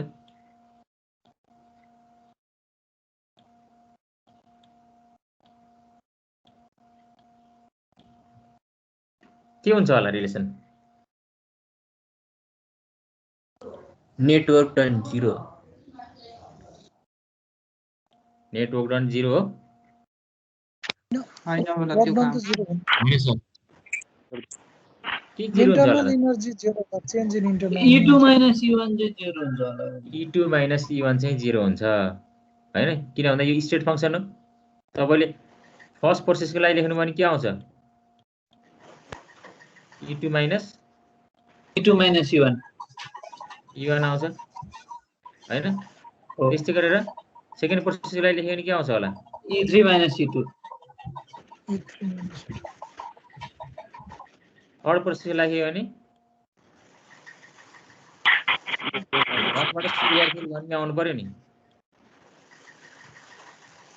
थर्ड प्रोसेसको लागि भनौं 3 1 को लागि E1 माइनस E3 सम गरेर कति आउँछ? 0 भनेको state function point function for thermodynamic cycle के आउँछ हाम्रो थर्मोडायनामिक प्रपर्टी अथवा स्टेट फंक्सन के हुन्छ 0 हुन्छ भनेको E final minus E initial कति हुन्छ? यो टर्म चाहिँ कति हुने भयो? DE बराबर कति हुन्छ? 0 हुन्छ। DE बराबर 0 हुन्छ भने अब के आउने हो हाम्रो? यसैको हामीले साइक्लिक इन्टिग्रल लियौं। Cyclic integral of DE cyclic process हो भने साइक्लिक प्रोसेसको लागि यो टर्म्स कति हुने भयो? Cyclic integral of DE equal to कति हुन्छ? 0 हुन्छ। यो 0 हुन्छ भनेपछि हाम्रो के हो? Cyclic integral of heat transfer equal to कति हुने? यो त पाथ फंक्सन हो त्यसकारण 0 हुँदैन। इक्वल टु साइक्लिक इन्टिग्रल के हुने हाम्रो? Work transfer. यसलाई चाहिँ हामीले यसरी पनि लेख्न सक्छौं।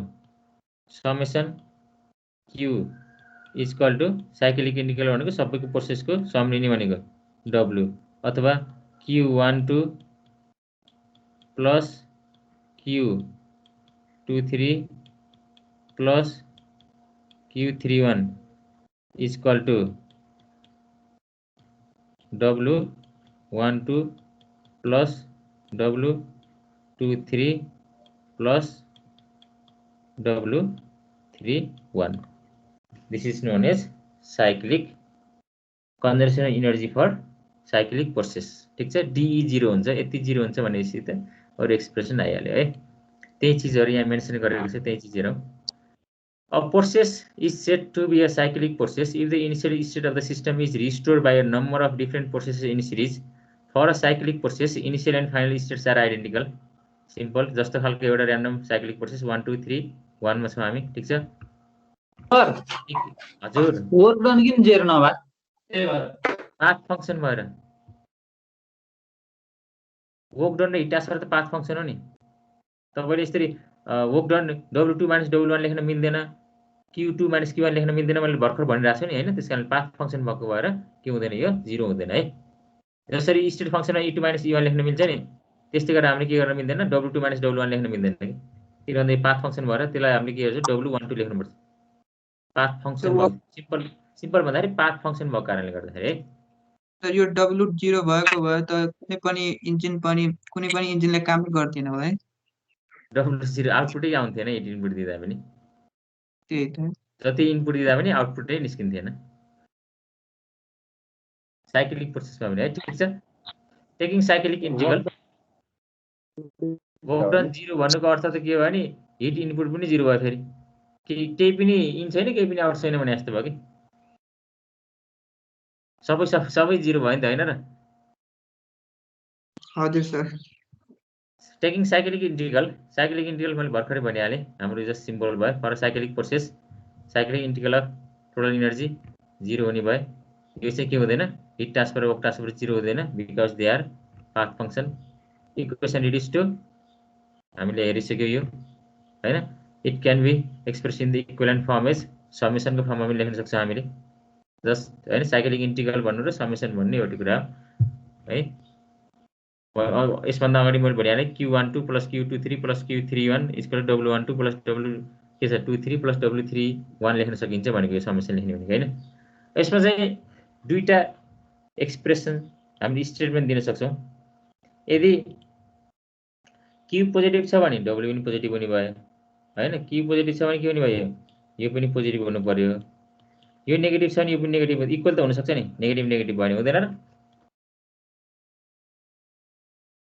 हुन्छ कि हुँदैन? हुन्छ सर।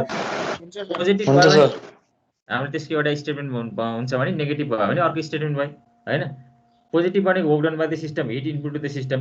नेगेटिभ भनेको heat rejected, heat loss by the system, work done on the system. त्यसरी हामीले के गर्न सक्छौँ, रिलेट गर्न सकिन्छ है। पोजिटिभ पोजिटिभ भयो भने कसरी एक्सपेरिमेन्ट आउँछ हेर त। Whenever control mass is taken through a cycle, then the heat transfer to the control mass is equal to the net work done by the control mass. Positive positive भयो भने Q positive भनेको net heat transfer to the system is equal to the work done by the control mass. यदि negative negative भयो भने के आउने भयो हाम्रो, heat rejected by the system is work done on the system. by the system र on the system छ, त्यो चाहिँ ख्याल गर्नु पर्यो। Whenever a control mass is taken through a cycle, then the heat rejected by the control mass is equal to the net work done on the control mass. Heat rejected अथवा heat lost by the system is equal to the net work done on the system. Negative negative भयो भने on the system हुनु भयो, heat rejected अथवा heat lost। positive positive भयो भने transfer to the system, work done by the system हुने भयो है। जस्ट एक्सपेरिमेन्ट यो हाम्रो रिलेसनबाट पोजिटिभ पोजिटिभ र नेगेटिभ नेगेटिभ आयो भने कसरी एक्सप्लेन गर्न सकिन्छ भनेर दुईटा स्टेटमेन्ट क्रिएट गरेको है। केही छ यहाँसम्म कसैको केही कन्फ्युजन? अनि यसमा पोजिटिभ नेगेटिभ नेगेटिभ पोजिटिभ हुँदैन? नेगेटिभ पोजिटिभ भने कसरी इक्वल हुन्छ? त्यो सोध्नु खोजा, हुन त सक्दैन, किनकि हिट सप्लाई गर्यो भने त वर्क डन नहुने चान्स नि हुन सक्छ नि। अनि सिम्पल म्याथमेटिक्स हेर न, यो र यो इक्वल हुनु पर्यो नि। ए अँ, तर यसो फिजिकली हेर्दाखेरि नेगेटिभ पोजिटिभ भएपछि इक्वल हुन्छ र? हुँदैन हुँदैन है। प्रोजेसले चाहिँ फिजिकल मिनिङ भन्नाले रियल लाइफमा कसरी एप्लाई हुन्छ भनेर सोध्न खोज्यो होला। नेगेटिभ पोजिटिभ भयो भने त्यो अलिकति झन् तिम्रो भने जस्तो त्यो हुँदैन कि, फिजिकली पनि इन्टरप्रेट गर्न सकिन्छ र? सकिन्छ, कहिले अपोजिट तरिकाले हुन्छ त। अरु केही छ? अनि सर, अनि यो त एउटा हाइपोथेटिकल स्टेटमेन्ट मात्र भयो जस्तो हो नि, किनकि अब टोटल हिट सप्लाई त टोटल वर्क डन हुनै सक्दैन नि। अब यस्तो छ यसमा, यो हाइपोथेटिकल हो, यही नै के हो, limitation of first law of thermodynamics. Main limitation of first law of thermodynamics चाहिँ यही नै हो।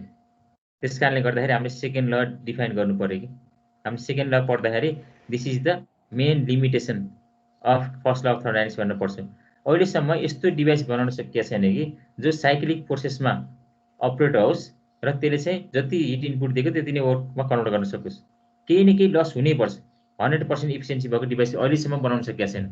तर यसले चाहिँ के एउटा हिन्ट गर्छ भने, यदि हामीले साइक्लिक प्रोसेसमा कुनै पनि सिस्टम हामीले साइक्लिक प्रोसेसमा अपरेट गर्यो भने, हामीले यदि क्लोज लुपभित्र हामीले सिस्टम अपरेट गर्न खोज्यो भने चाहिँ त्यसको इफिसियन्सी चाहिँ हामीले इन्क्रिज गर्न चाहिँ सकिन्छ है। म्याक्सिमम चाहिँ हाम्रो इफिसियन्सी चाहिँ जति इनपुट दिएको छ त्यति नै आउटपुट 100% कन्भर्ट गर्न नसके पनि त्यसलाई चाहिँ के गर्न सकिन्छ, हामीले म्याक्सिमाइज गर्न सकिन्छ भने एउटा गाइडलाइन्स चाहिँ दिन्छ है यसले। सर अहिलेको त्यसो भने हाम्रो इन्जिनहरू सबै साइक्लिक प्रोसेसमा चल्ने हो? साइक्लिकमा त तिम्रो सबै ओपन क्लोज साइकलमा चल्दैन कुनै पनि।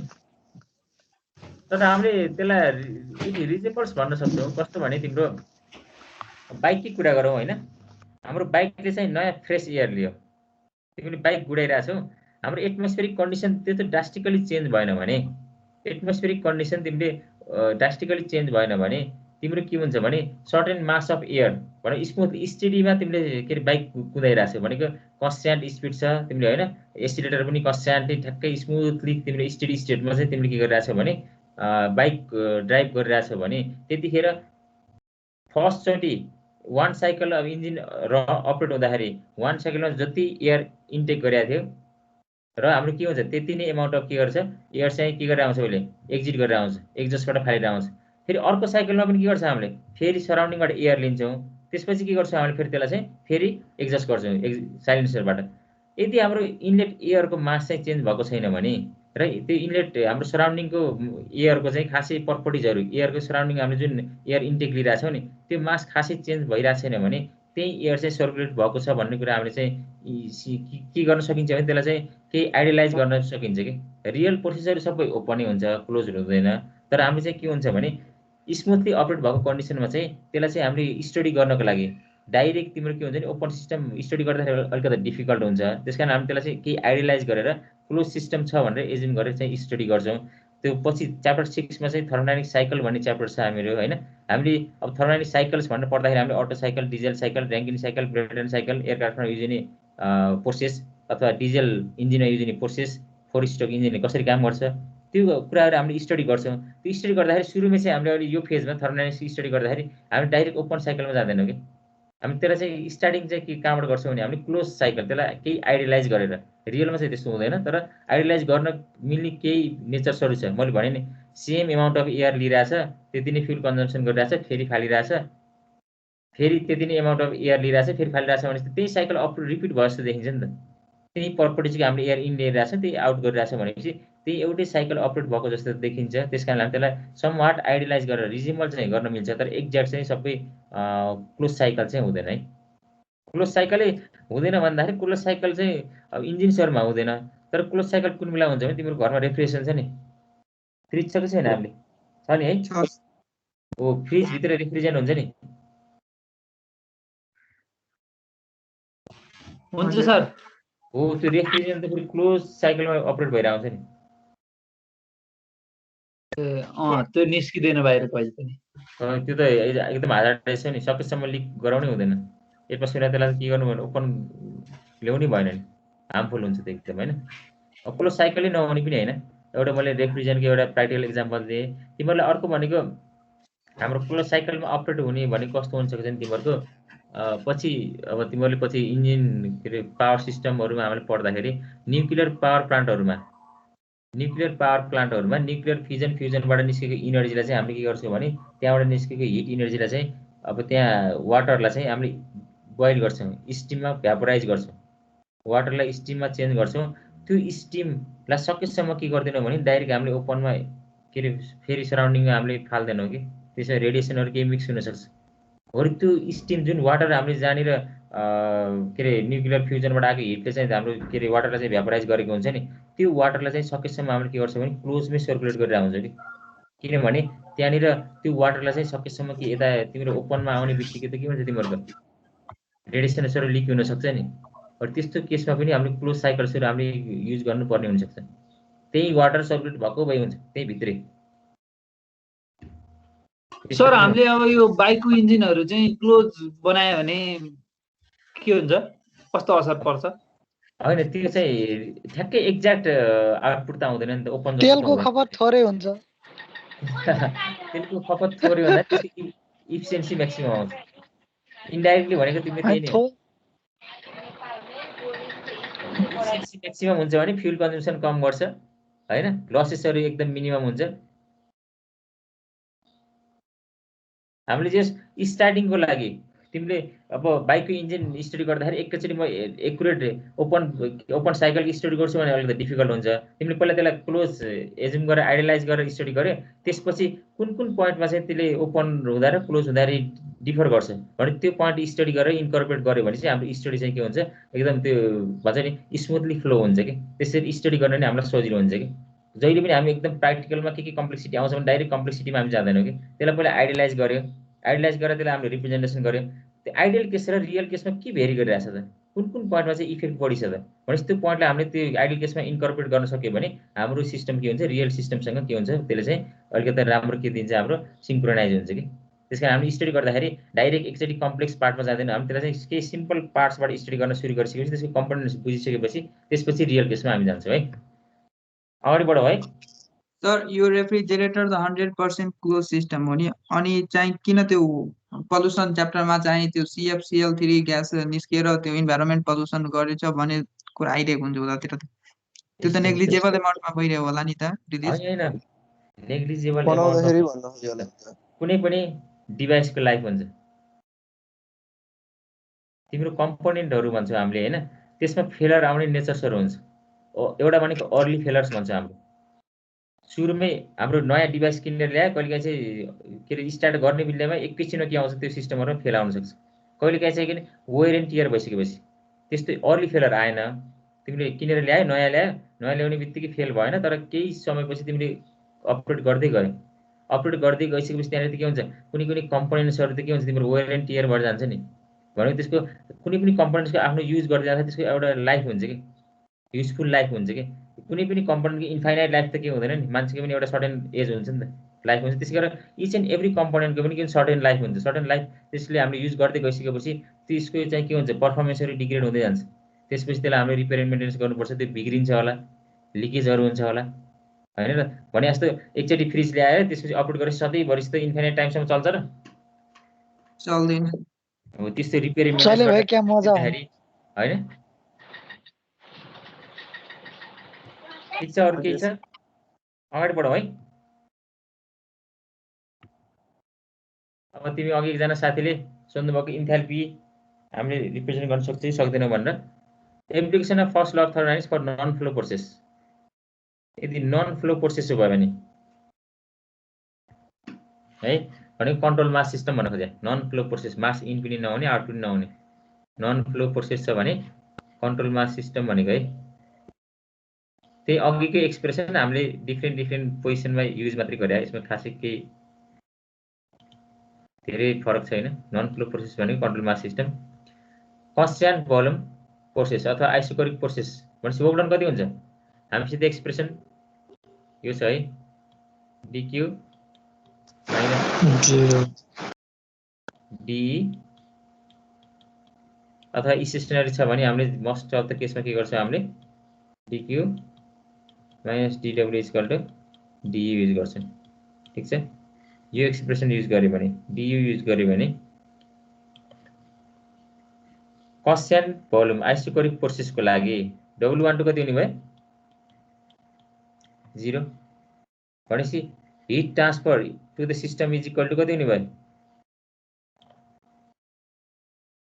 Change in internal energy of the system constant volume process हो भने यो एक्सप्रेसनलाई जस्ट वर्क डनको भ्यालु 0 राखेको केही पनि गरेको छैन है heat transfer to the control mass during a constant volume process is equal to the increase in the internal energy of the system के कन्फ्युजन भयो नि भन है खासै त्यति डिफिकल्ट कन्टेन्ट छैन सर यसको चाहिँ त्यो रियल लाइफमा के कता भइरहेछ कुन मेसिनमा त्यो एप्रेट भइरहेछ त्यस्तो भइरहेछ नि यसमा भन्न मिल्छ होला कि रियल लाइफमा यस्तो हो अहिले हामीले यो निकाल्न किन खोजिरहेछ भने स्पेसिफिक हिट क्यापेसिटी हामीले डिफाइन गर्न खोजिरहेछ नि सोलिड लिक्विड र आइडियल ग्यासको चाहिँ स्पेसिफिक हिट क्यापेसिटी डिफाइन गर्नको लागि हामीले वर्क डन बराबर कति हुन्छ हिट ट्रान्सफर बराबर कति हुन्छ भनेर अहिले फाइन्ड आउट गर्न खोजिरहेछ रिसेन्टली चाहिँ हैन यसमा चाहिँ तिमीहरूको कन्ट्रोल भोल्युम प्रोसेसहरू भन्दाखेरि त ग्यासहरू हुन्छ नि ग्यासमा तिम्रो अटो साइकल डिजेल साइकलमा आउँछ कि आउँदैन कन्ट्रोल भोल्युम च्याप्टर 6 पढ्दाखेरि हाम्रो हिट रिजेक्सन प्रोसेस भन्छ हामीले एक्जस्ट प्रोसेस चाहिँ कन्ट्रोल भोल्युम भनेर एज्युम गर्छ त्यतिखेर वर्क डन चाहिँ 0 आउँछ कि हाम्रो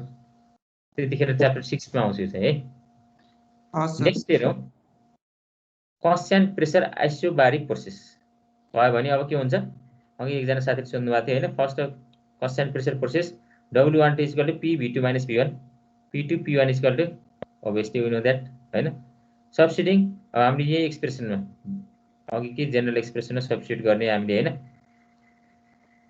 Q12 dq minus dw is equal to du मा सब्स्टिट्युट गरे अरु केही पनि हैन for any process 12 Q12 is equal to del u12 plus w12 आयो ठीक छ Q12 is equal to के आउने हो del u12 प्लस वर्क डनको ठाउँमा कति राख्ने हामीले P(V2 minus P1) P(V2 minus P1) अब U2 minus U1 यो के हो स्टेट फंक्सन हो इन्टरनल एनर्जी डाइरेक्ट हामीले के लेख्न सक्छौं U2 minus U1 लेख्न सकियो P1 को P1 पनि हुन सक्छ P2 पनि किन इक्वल छ P2 V2 minus P1 V1 लाई रिअरेन्ज गर्ने 2 2 एकतिर राख्ने 1 1 एकतिर राख्ने U2 plus P2 V2 र minus U1 plus P1 V1 राख्यो भने चाहिँ के आउने हाम्रो Q12 is equal to U plus P2 PV2 minus U plus PV1 भनेको यो टर्मलाई के भन्छ हामीले इन्थाल्पी यो टर्मलाई के भन्छ हामीले इन्थाल्पी भन्छ स्टेट 1 को र स्टेट 2 को इन्थाल्पी भनेको heat transfer during the constant pressure process heat transfer during the constant pressure process is equal to the change in enthalpy during that process अघि चाहिँ कन्स्ट्यान्ट भोल्युम प्रोसेसमा heat transfer is equal to कति थियो change in internal energy थियो यदि constant pressure process हो भने heat transfer is equal to कति हुन्छ चेन्ज इन इन्टरनल एनर्जी बराबर थियो भने अहिले heat transfer to the constant pressure process हैन कन्स्ट्यान्ट प्रेसर प्रोसेसमा चाहिँ कति बराबर हुँदो रहेछ हाम्रो चेन्ज इन इन्थाल्पी बराबर हुँदो रहेछ कन्स्ट्यान्ट टेम्परेचर प्रोसेसमा के हुन्छ होला वर्क डन कति हुन्छ W12 equal to P1 V1 ln V2 by V1 हामीसित यही भ्यालु सब्स्टिट्युट गर्नु पर्यो DU बराबर कति हुन्छ होला कन्स्ट्यान्ट टेम्परेचर प्रोसेसमा चेन्ज इन इन्टरनल एनर्जी 0 हुन्छ होला टेम्परेचर कन्स्ट्यान्ट भने चाहिँ MCV DT बराबर कति हुन्छ 0 हुन्छ होला DU है The change in energy of an ideal gas during an external process is DU is equal to MCV T2 minus T1 temperature constant छ भने 0 हुने भयो अब हाम्रो के आउने भयो constant temperature process मा हामीले सब्स्टिट्युट गरेर के आउने भयो heat transfer is equal to के हुने हाम्रो work transfer हुने भयो heat transfer process is equal to work transfer हुने भयो यदि हामीले constant temperature मा हामीले गिवन इनपुट हिट लाई वर्क आउटपुटमा कन्भर्ट गर्न खोज्यो भने यसमा पनि के देखाइरहेछ इक्वल देखाइरहेछ एफिसिएन्सी एकदम म्याक्सिमम देखाइरहेछ कन्स्ट्यान्ट टेम्परेचर प्रोसेस हामीले अपरेट गर्न सक्यो भने त्यो पनि के हुँदो रहेछ heat transfer is equal to कति हुँदो रहेछ हाम्रो वर्क ट्रान्सफर बराबर हुँदो रहेछ त्यस्तै गरेर पोलिट्रोपिक प्रोसेस हाम्रो नेक्स्ट टाइप अफ प्रोसेस पनि के छ हाम्रो पोलिट्रोपिक प्रोसेसको वर्क डनको भ्यालु कति P1 V1 1 minus n 1 minus n भनेको यसलाई P2 V2 भनेको mR T2 mR T1 त्यो पनि सब्स्टिट्युट गर्न सक्छौं हामीले ठीक छ यसमा ठ्याक्कै त्यो रिलेभेन्ट टर्म चाहिँ यसमा चाहिँ सबै इन्टरनल एनर्जी पनि चेन्ज हुन्छ सडन वर्क डन पनि हुन्छ हैन सडन हिट ट्रान्सफर पनि हुन्छ ठ्याक्कै कति बराबर हुन्छ भने एक्ज्याक्ट हामीले भ्यालु हामीले यसमा चाहिँ ठ्याक्कै रेस्पेक्टिभ त्यसको भ्यालु चाहिँ हामीले फाइन्ड गर्दैनौं त्यसै ठ्याक्कै आउँदैन त्यसकारणले यसमा चाहिँ Q12 equal to m Cv plus R1 by के छ R by 1 minus n T2 minus T1 आउँछ Q equal to m C dt आउँथ्यो नि हैन त्यसकारण हामीले यसलाई चाहिँ के भने पोलिट्रोपिक के भन्छ हामीले हिट ट्रान्सफर कोएफिसिएन्ट भनेर यसलाई चाहिँ C ले रिप्रेजेन्ट गर्छौं कि Cn ले रिप्रेजेन्ट गर्छौं कि Cv plus R by 1 minus n ला चाहिँ त्यही टर्म मात्रै रिप्लेस गरेको यसमा चाहिँ अरु केही पनि छैन है Cn भन्ने हामीले त्यो टर्मलाई चाहिँ रिप्लेस गर्छौं त्यो भनेको कति आउँदो रहेछ Cn भनेको Cv plus R by 1 minus n polytropic specific heat भन्नेलाई चाहिँ यसको ठ्याक्कै स्पेसिफिक टर्म चाहिँ कुनै पनि आउँदैन यसमा चाहिँ जस्ट यसलाई म्याथमेटिकली एक्सप्रेसन गर्दा यो फर्ममा लेख्न सकिन्छ यो form Cv plus R by 1 minus n लाई चाहिँ हामीले के Cn ले रिप्रेजेन्ट गरेको त्यसैलाई नै के भनेको पोलिट्रोपिक स्पेसिफिक हिट भने किन भन्दाखेरि Q equal to mc dt सँग कम्पेयर गरेको अरु केही पनि हैन Q equal to mc dt सँग कम्पेयर गर्दाखेरि त्यो बीचमा आउने टर्मलाई के भनेको हामीले Cn भनेको त्यही नै के हो पोलिट्रोपिक स्पेसिफिक हिट भयो specific heat of an ideal gas what is specific heat specific heat capacity भनेको के हो कुनै पनि सब्स्टेन्सको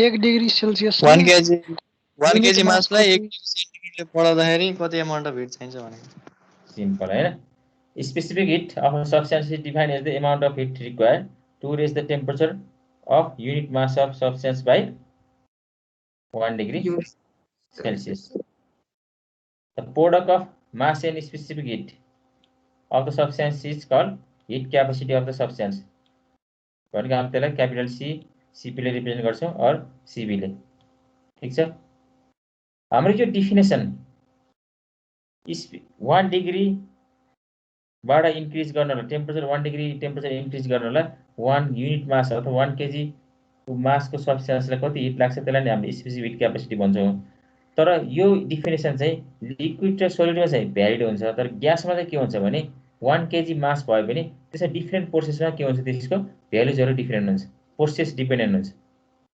त्यसकारण हामीले स्पेसिफिक हिट क्यापेसिटी प्रोसेस अनुसार फेरि के गर्नु पर्यो ग्यासको लागि चाहिँ हामीले डिफाइन गर्नु पर्यो लिक्विड र सोलिडमा चाहिँ this definition is sufficient valid छ तर ग्यासमा चाहिँ के हुन्छ भने 1 केजी मासलाई 1 डिग्रीबाट टेम्परेचर इन्क्रिमेन्ट गर्नको लागि युनिट अमाउन्ट चाहिँ प्रोसेस डिफरेन्ट प्रोसेसमा सेम अमाउन्ट चाहिँ हुँदैन कन्स्ट्यान्ट भोल्युममा छ भने एउटा हुन्छ कन्स्ट्यान्ट प्रेसरमा छ भने अर्को हुन्छ ठीक छ है त्यसकारणले हामीले के गर्नु पर्यो अब process wise specific heat capacity चाहिँ के गर्नु पर्यो ग्यासको लागि चाहिँ डिफ्रेन्ट डिफाइन गर्नु पर्यो है this definition is applicable for solid and liquid substance only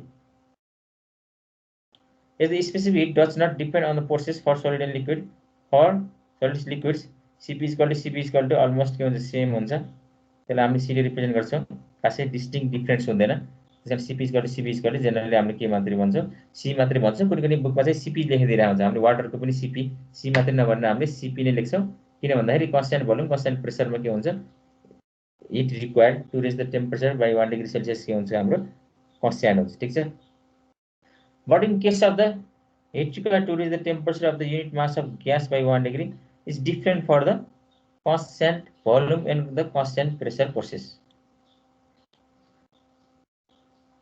ठीक छ अब constant temperature मा त फेरि कुरो आउने भएन 1 डिग्री इन्क्रिमेन्ट भनिरहेछ भने constant temperature process गर्न त जानु पर्यो नि यहाँ पर्यो र constant temperature constant भएर इन्क्रिमेन्टको कुरै आएन नि हैन र त्यसकारण हामीले के भने constant volume र constant pressure को मात्र यसमा प्रोसेस इन्क्लुड गरे ठीक छ Therefore, gas to specific heat capacity are defined specific heat at constant volume, specific heat at constant pressure. ठीक छ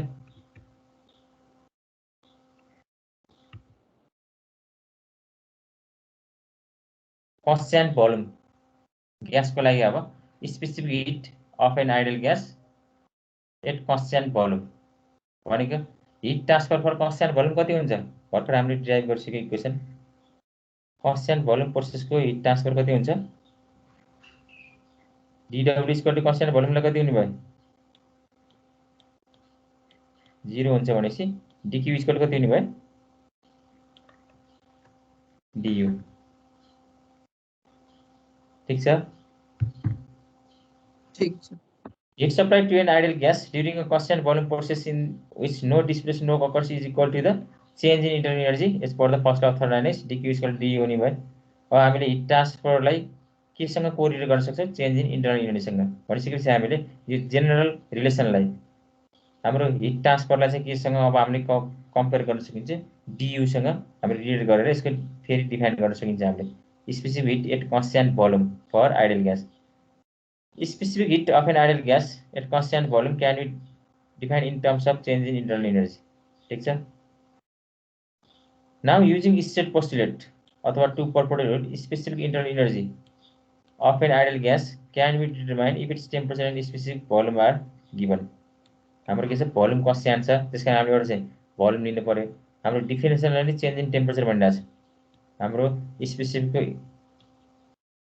हिट क्यापासिटीलाई नि डिफाइन गर्दा इन्क्रिमेन्ट इन टेम्परेचर भनिरहेछ एउटा मेजर प्यारामिटर भनेको टेम्परेचर भयो यदि हामीले टेम्परेचर र भोल्युम किन भन्दा भोल्युम हामीले के छ constant volume process में constant है त्यसकारण हामीले यो term लिन्छौं internal energy can be defined if temperature and volume are known ठीक छ स्टेट पोस्टुलेट त्यो भन्छ नि दुईटा प्रपर्टी नोन छ भने अर्को प्रपर्टी निकाल्न सकिन्छ एनी अदर प्रपर्टी भनेपछि हामीले अहिले यहाँ टेम्परेचर किनभने स्पेसिफिक हिट क्यापासिटी भनेको टेम्परेचर मेजर भइहाल्यो 1 डिग्री इन्क्रिमेन्ट त्यस्तै गरी हामीले डिफाइन गर्दाखेरि एट कन्स्ट्यान्ट भोल्युम भनेको छ त्यसकारण हामीले भोल्युम लेखेको सकिन्छ internal energy can be defined if temperature and volume are known specific भने स्मल यु छ भने स्मल v t भनेको इन्टेन्सिभ प्रपर्टी हो क्यापिटल स्मल हुने कुरै भएन है ठीक छ अब यसलाई डिफरेन्सिएसन गर्ने पार्शियल डिफरेन्सिएसन सिम्पल हैन डिफरेन्सिएसन बाइ पार्ट्स गर्ने आउँछ नि है म्याथमेटिक्स पढिरहेछ मलाई भन्दा बढी आउँछ होला तिमीहरुले म्याथमेटिक्स है यसमा मैले धेरै फोकस गरिन पार्शियल डिफरेन्सिएसन बाइ पार्ट्स गर्यो हैन पार्शियल डिफरेन्सिएसन गर्ने du is equal to d by dt at constant volume into dt हैन plus du by dv at constant temperature into dv ठीक छ यसमा कन्फ्युजन छैन होला सायद छ भने पनि एकचोटी यसो म्याथको बुक हेर्ने है डिफरेन्सिएसनको process for constant volume process substitute dv is equal to 0 constant volume प्रोसेसको लागि dv कति हुने भयो यो टर्म 0 हुने भयो बाकी के रहने भयो du is equal to d by dt v dt आउने भयो du is equal to cv dt हामीले रिप्रेजेन्ट गर्छौं हैन जनरल फर्ममा cv dt भनेको du is equal to cv dt आउने भयो cv भनेको हामीले अब के लेख्न सक्छौं भने du by dt v भनेको हाम्रो चेन्ज इन इन्टरनल एनर्जी के भने अघिकै डेफिनेसन आइराछ हैन के हुने भयो हाम्रो change in temperature at constant volume यसलाई पनि के भन्न सक्छ हामीले specific heat capacity at constant volume. यो टर्ममा डिफाइन गर्यो भने कसरी डिफाइन गर्न सक्छ, यही टर्मलाई चाहिँ हामीले के जस्ट एक्सप्रेस गर्ने भने specific heat at constant volume for an ideal gas is defined as the change in internal energy per degree change in temperature during a constant volume process. हामीले heat transfer 1 kg mass heat in 1 kg mass को 1 degree heat के गर्नु पर्यो, temperature increase गर्न कति hit input चाहिन्छ। त्यसैले के भने हामीले specific heat at constant pressure constant volume भन्यो भने यसमा चाहिँ अब हामीले के गर्न सक्छौँ, कन्स्ट्यान्ट भोल्युमको लागि चाहिँ हामीले आइडियल ग्यासको लागि कसरी पनि भन्न सक्दो रहेछ, change in specific internal energy to the unit change in के भन्यो हाम्रो per degree change in temperature during constant volume process. यसरी हामीले के गर्न सकिन्छ भने चेन्ज इन इन्टरनल इनर्जीको टर्ममा पनि हामीले सिबीलाई के गर्न सक्छौँ, कन्स्ट्यान्ट भोल्युम प्रोसेसको सिबीलाई डिफाइन गर्न सकिन्छ। Next specific heat at constant volume भइहाल्यो हैन, कन्स्ट्यान्ट प्रेसर डिफिनेसन त हामीलाई सिमिलर भइहाल्यो, सिमिलर वेमा यसलाई हामीले ड्राइभ गर्छौँ। ड्राइभ गर्ने मेथड पनि मेथोडोलोजी पनि सेम छ। Heat supplied to ideal gas during constant pressure process in which the displacement work occurs is equal to change in enthalpy. भर्खरै हामीले निकालिसकेको छ एकोर्डिङ टु फर्स्ट ल हैन, डियु प्लस डिडब्ल्यू भनेको डिक्यू बराबर कति आउँछ, डिएच आउँछ। हामीले जस्ट यसभन्दा अगाडिको पार्टमा हामीले यसलाई कभर गरिसक्यौँ। डियु इक्वल टु के आयो हाम्रो डिएच आयो है, यहाँसम्म खासै कन्फ्युजन छैन होला। अब हाम्रो के हुने भयो, specific heat of an ideal gas at constant can be define in terms of के आउने भयो हाम्रो चेन्ज इन इन्थाल्पी। हिट ट्रान्सफर चेन्ज इन इन्थाल्पीमा रिप्रेजेन्ट गर्न सक्छौँ भने हामीले स्पेसिफिक हिटलाई पनि हामीले अब के को टर्ममा चाहिँ डिफाइन गर्न सक्छौँ, एट कन्स्ट्यान्ट प्रेसर हो भने इन्थाल्पीको टर्ममा चाहिँ डिफाइन गर्न खोजेको हामीले अब है। हिटको जेनरल डिफिनेसन त छँदैछ, त्यो भन्दा नि हामीले चेन्ज इन इन्टरनल इनर्जी र चेन्ज इन के छ हाम्रो इन्थाल्पीको टर्ममा पनि हामीले के गर्छौँ, सिपी र सिबीलाई के गर्न सकिन्छ, डिफाइन गर्न सकिन्छ। भनिसकेपछि अब के आउने यसमा चाहिँ टेम्परेचर त मेजर छँदैछ हैन, भनेपछि using state procedure for enthalpy, enthalpy can be determine if यहाँ कुन प्रोसेस छ, constant pressure temperature and pressure are के हुने भयो हाम्रो known. Enthalpy can be determine if temperature and pressure are known भनेपछि हामीले अब के गर्नु पर्यो, पार्शियल डेरिभेटिभ गर्नु पर्यो, change in specific enthalpy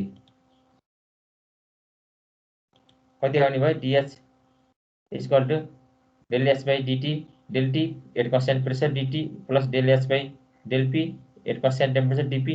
DP चाहिँ यसमा कति छ, कन्स्ट्यान्ट छ, यो टर्म 0 हुने बित्तिकै सेकेन्ड टर्म 0 भइहाल्यो, रिमेनिङ भने के हुने भयो, d h equal to del h by del T at constant pressure.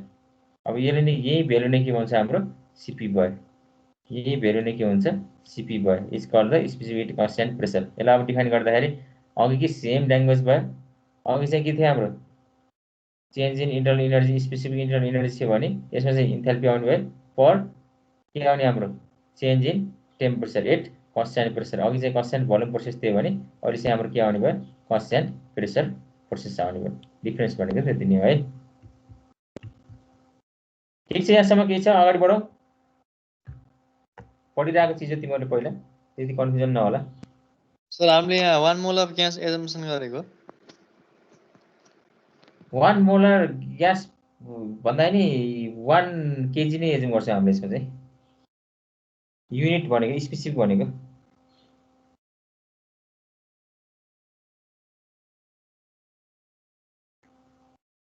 अगाडि बढौँ। नेक्स्ट स्टेप, तिम्रो यसपछि क्लास छैन नि,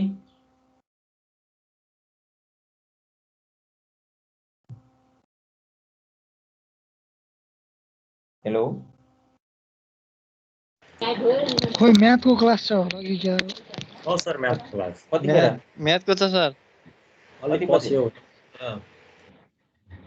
कति बजे, 3:15 देखि 1:15 3:15 ए 3:15 टन्नै बाँकी रहेछ। यो जेनरल एक्सप्रेसन चाहिँ यसको पनि कन्ट्रोल भोल्युम पनि सर हेरौँ त है, इनर्जी इक्वेसन्स मात्रै। सर योभन्दा पहिला चाहिँ विपिनले सोधेको थियो नि क्वेसन, त्यो 1 मोलको लागि हो भनेर। अनि त्योभन्दा पहिला हजुरले त्यो सिपी र सिबी चाहिँ त्यो ग्यासको लागि चाहिँ त्यो हुँदैन भनेर भन्नुभएको थियो नि त, त्यो के डिफरेन्ट हुन्छ। त्यो CP equal to CB is not equal to CB भन्नुभएको हो ग्यासको लागि? ग्यासको लागि इक्वल हुँदैन, प्रोसेसमा डिपेन्ड हुन्छ।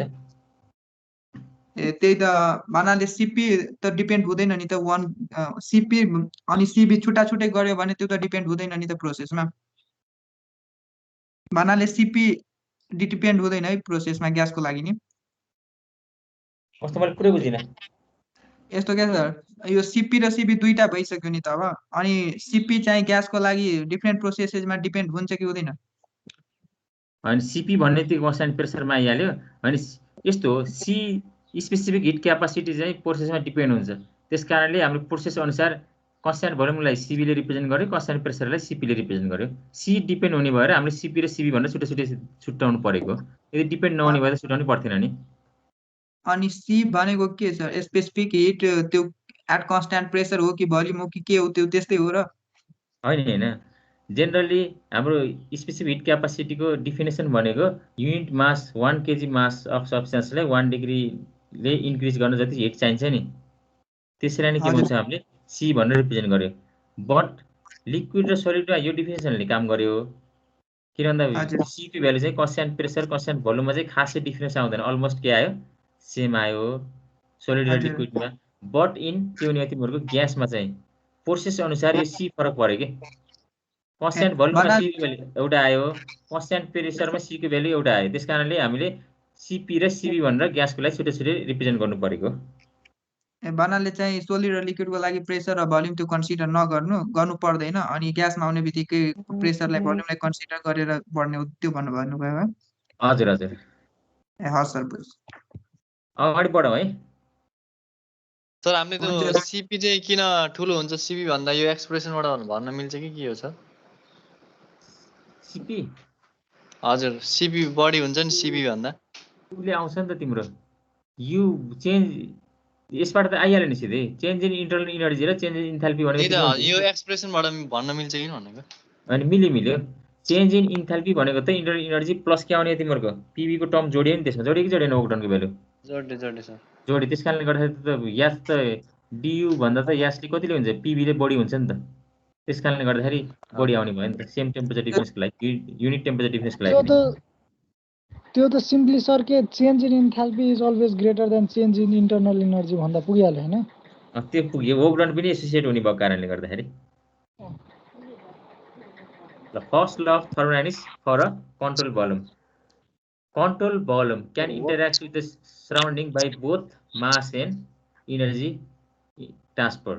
यसभन्दा अगाडि चाहिँ मास एक्सप्रेसन खासै इम्पोर्टेन्ट थिएन भने अबको टर्ममा चाहिँ कन्ट्रोल भोल्युममा चाहिँ मास इन्टरेक्सन अथवा मास कन्जर्भेसन प्रिन्सिपल्स पनि के हुने भयो त्यत्तिकै इम्पोर्टेन्ट हुने भयो। Because control volume can interact with the के भन्छ हाम्रो surrounding by mass as well as energy transfer. ठिक छ, त्यस कारणले यसलाई चाहिँ हामीलाई दुईवटा एक्सप्रेसन चाहियो, एउटा मास कन्जर्भेसन पनि चाहियो, त्यस्तै गरेर इनर्जी कन्जर्भेसन पनि चाहियो।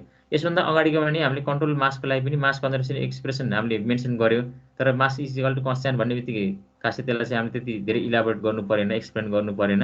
यसमा चाहिँ मास कन्जर्भेसन इक्वेसन्स पनि रियल के हुन्छ इक्वली इम्पोर्टेन्ट हुन्छ as well as energy conservation equation त छँदैछ है। लेट्स स्टार्ट फ्रम हाम्रो के आउने भयो mass conservation, conservation of mass for a control volume. अब कति हुन्छ एउटा कन्ट्रोल भोल्युमको एक्सप्रेसन के आउँछ होला, हामीले पहिला त्यसलाई बुझ्यो भने त्यो लेखेको एक्सप्रेसन बुझ्नलाई अलिक सजिलो होला। कन्ट्रोल भोल्युम छ, सर्टेन मास इन पनि भइरहेछ, एम पनि आउट पनि भइरहेछ, यो कन्ट्रोल भोल्युम छ। Change of mass of control volume कति हुन्छ, यो कति हुन्छ होला भन्नु त, इन र आउटको टर्ममा भन्नु पर्यो भने?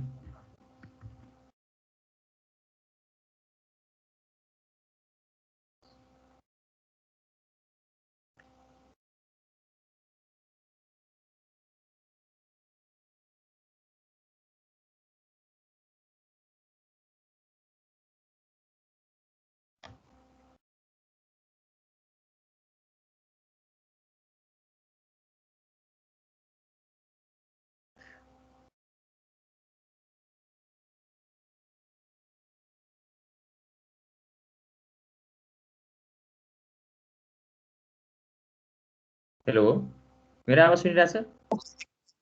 सुन्यो सर त्यो कुरै बुझेन सर के भन्नु इन र आउट सर एकचोटि फेरि भनिदिनु त हाम्रो कन्ट्रोल भोल्युम छ कन्ट्रोल भोल्युममा अब के हुन्छ भने मास इन पनि हुनसक्छ आउट पनि हुनसक्छ सर्टेन मास चाहिँ यहाँ के भइरहेछ इन पनि भइरहेछ आउट पनि भइरहेछ भने हाम्रो अब एक्सप्रेसन भनेको हामीसित कन्ट्रोल भोल्युमभित्र सर्टेन मास छ कन्ट्रोल भोल्युमभित्रको मास चेन्ज भइरहेको हुन्छ भनेको change of mass within a control volume is equal to कति हुन्छ mass out minus mass in अनि एनर्जी पनि थापिदियो भने त्यसमा mass out outline minus mass in कि mass in minus mass out mass in होला sir mass in minus minus out out minus in होला कि इन माइनस आउट होला खै मलाई त इन माइनस आउट गर्नु पर्यो नि आउट माइनसमा हुन्छ नि आउट माइनस आउट होला सर ओके ल के भयो एकैछिन है के भयो यहाँ The change of mass within a control volume is equal to the mass entering to the system minus mass leaving the system. यदि हामीले रेटको टर्ममा लेख्नु पर्यो भने if we want to write in terms of rate के हुने भयो the rate of change of control volume मा जनरली हामीले के गर्छौं भने ओभरअल टोटल मासको भन्दा पनि हामीले रेटको टर्ममा चाहिँ बढी के गर्छौं फोकस गर्छौं किन भन्दा टाइम अनुसार भेरी गरेर आउँछ त्यसकारण हामीले रेटको टर्ममा यसलाई के गर्छौं हामीले एक्सप्रेस गर्छौं the rate of change of mass within a control volume is equal to the rate of mass entering to the control volume minus rate of mass leaving the control volume ठीक छ त्यसैले हामीले mass expression भन्ने भयो any control volume open system can interact with its surrounding by energy as well as mass transfer hence conservation of mass for control volume can be stated as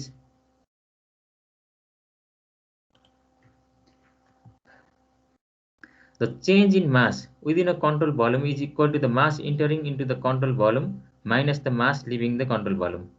Simple, right? The change in mass within a control volume is equal to the mass entering into the control volume minus mass leaving the control volume. यसैले हामीले रेटको टर्ममा लेख्नु पर्यो नि rate of change of mass within a control volume is equal to the rate of mass entering into the control volume minus the rate of mass leaving the control volume. dm cv by dt हैन dm cv by dt is equal to m in minus m out m in dot minus m out dot m in भनेको कहिलेकाहीँ single inlet single outlet पनि हुन सक्छ control भोल्युममा एउटा मात्रै outlet एउटा मात्रै इनलेट छ भने m1 in अथवा m2 in मात्रै हामी त्यसरी रिप्रेजेन्ट गर्न सक्छौं यदि मल्टी इनलेट छ भने हामीले के लिनु पर्यो समेसन लिनु पर्यो यही टर्ममा चाहिँ हामीले यदि मल्टी इनलेट छ भने समेसन नम्बर अफ इनलेट्सहरु छ भने हामीले के गर्नु पर्यो सबैको इनलेटको के गर्नु पर्यो रेटलाई सम लिनु पर्यो सबैको आउटलेटको रेटको के गर्नु पर्यो हामीले सम कटाउनु पर्यो यदि मल्टी इनलेट मल्टी आउटलेट छ भने हामीले यसरी m इन m आउटलाई चाहिँ के गर्न सक्छ हामीले रिप्रेजेन्ट गर्न सकिन्छ यदि सिंगल इनलेट सिंगल आउटलेट छ भने m इन भनेको हामीले m1 ले रिप्रेजेन्ट गर्न सक्छौं भने m आउट भनेको m2 ले रिप्रेजेन्ट गर्न सकिन्छ सिम्पल है सिंगल इनलेट र सिंगल आउटलेट छ भने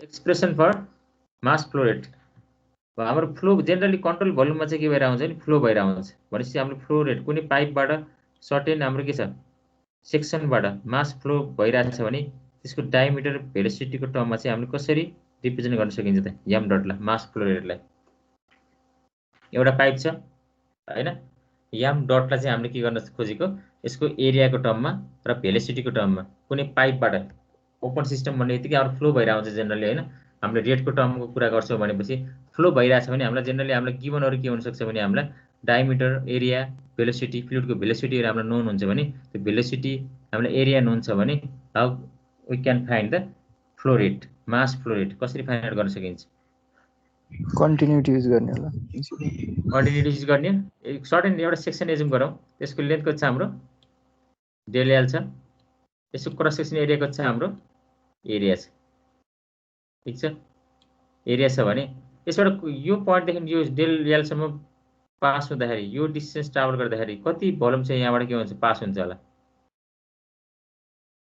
कति हुन्छ होला एरिया इन्टु डेल एल त्यसलाई हामीले स्वेप भोल्युम भन्छौं एउटा हामीले सेक्सन एज्युम गर्यो त्यो सेक्सनबाट हाम्रो भोल्युम चाहिँ के भइराछ कति पास भइराछ भनेपछि हाम्रो एरिया इन्टु के आउने भयो हाम्रो डेल एल आउने भयो ठिक छ एरिया इन्टु डेल एल आउने भयो अब मैले यसलाई रेटमा चेन्ज गर्न पर्यो भने केले डिभाइड गर्न सक्छु मैले यसलाई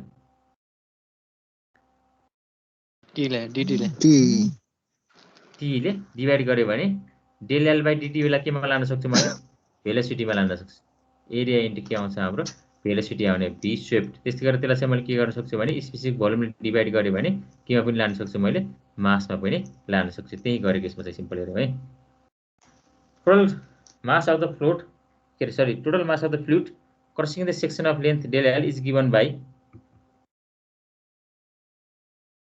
एम इक्वल टु केले मल्टिप्लाई गरेँ हामीले अब सिम्पली भोल्युम थाहा छ भी स्वेप्ट भनेको एरिया इन्टु डेल एल छ भने डेन्सिटी ठिक छ डेन्सिटीलाई हामीले केमा लान सक्छौँ अब V swept equal to area into del L ठिक छ एम भनेको कति आउने भयो रो ए डेल एल ठिक छ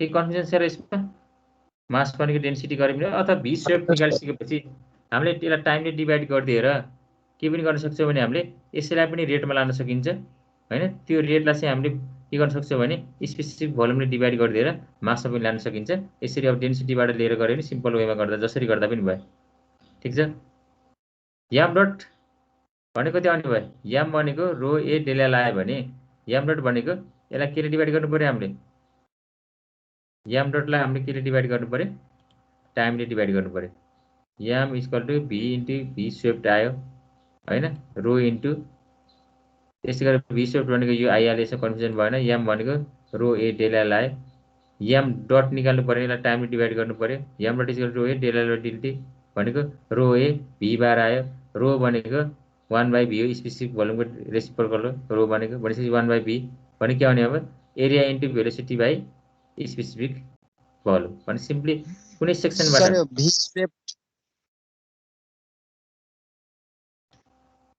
कुनै सेक्सनबाट कति मास फ्लो भइरहेछ भन्ने हामीले पत्ता लगाउनु पर्यो भने एरिया इन्टु भेलोसिटी बाई त्यो पोइन्टको स्पेसिफिक भोल्युम हामीलाई नोन हुने बित्तिकै हामीले मास फ्लो रेट के गर्न सकिन्छ हामीले फाइन्ड गर्न सकिन्छ भी स्वेप्ट भनेको यो सेक्सन छ नि यो सेक्सन हामीले यहाँबाट कन्सिडर गर्यो भने यो पार्टको फ्लुइड चाहिँ यो पार्टसम्म क्रस गर्दाखेरि कति भोल्युम चाहिँ के हुन्छ मुभ हुन्छ भनेर हामीले निकाल्न खोजेको कि यो पार्टको भोल्युम भनेको कति भोल्युम हुन्छ यो पार्ट यो सेक्सन यहाँसम्म आउँदाखेरि अथवा कुनै पनि फ्लुइडले डेल एल डिस्टेन्स ट्राभल गर्दाखेरि यहाँनिर भएको कति भोल्युमलाई चाहिँ उसले धगल्छ पुस गर्छ भनेको त्यो भोल्युम भनेको यही एरियाकै यो बिचकै भोल्युम त हो नि भनेको एरिया इन्टु डेल एल भयो अनि सिम्पली भनेको हाम्रो भी स्वेप्ट भनेको कति आयो सिम्पली एरिया इन्टु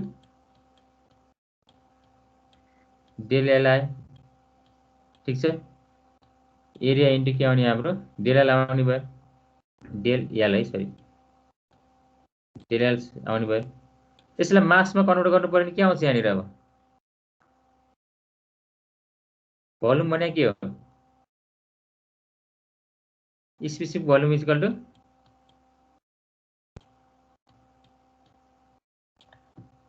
यसलाई सिम्पली एमबीले रिप्रेजेन्ट गरिदिनु भयो डेन्सिटीको टर्ममा रिप्रेजेन्ट गरिदिनु भयो एमबी जसरी गरे पनि भयो सिम्पल छ del L M dot rate निकाल्नु पर्यो भने area into del L by del T by B यही होइन र यसपछि चाहिँ यसलाई एम डट छ एरिया छँदैछ del L by del T भनेको भी हो स्पेसिफिक भोल्युम छँदैछ जसरी गरे पनि भयो ठिक छ हाम्रो rate of change of mass within a control volume DM CV by DT equal to summation in area into velocity by V सबैको मल्टिपल छ भने सबैको सम लिनु पर्यो minus M outward summation area into velocity by V आउटलेटको लिनु पर्यो अथवा सिम्पली भनेको मास भनेको area into velocity by V आउने भयो एम इन छ भने summation in area into velocity by V आउने भयो यदि सिंगल इनलेट सिंगल आउटलेट छ भने हामीले सिम्पली त्यसको ठाउँमा के लेख्न सक्छौँ m1 चाहियो भने हामीलाई a1 v1 bar by v1 m1 dot भनेको mass flow rate at inlet 1 is equal to area at inlet 1 into velocity at inlet 1 divided by specific volume at inlet 1. यसरी हामीले के गर्न सक्छौँ भने एरिया भेलोसिटी र स्पेसिफिक भोल्युम छ भने त्यो सेक्सनको हामीले मास flow rate easily find out गर्न सकिन्छ।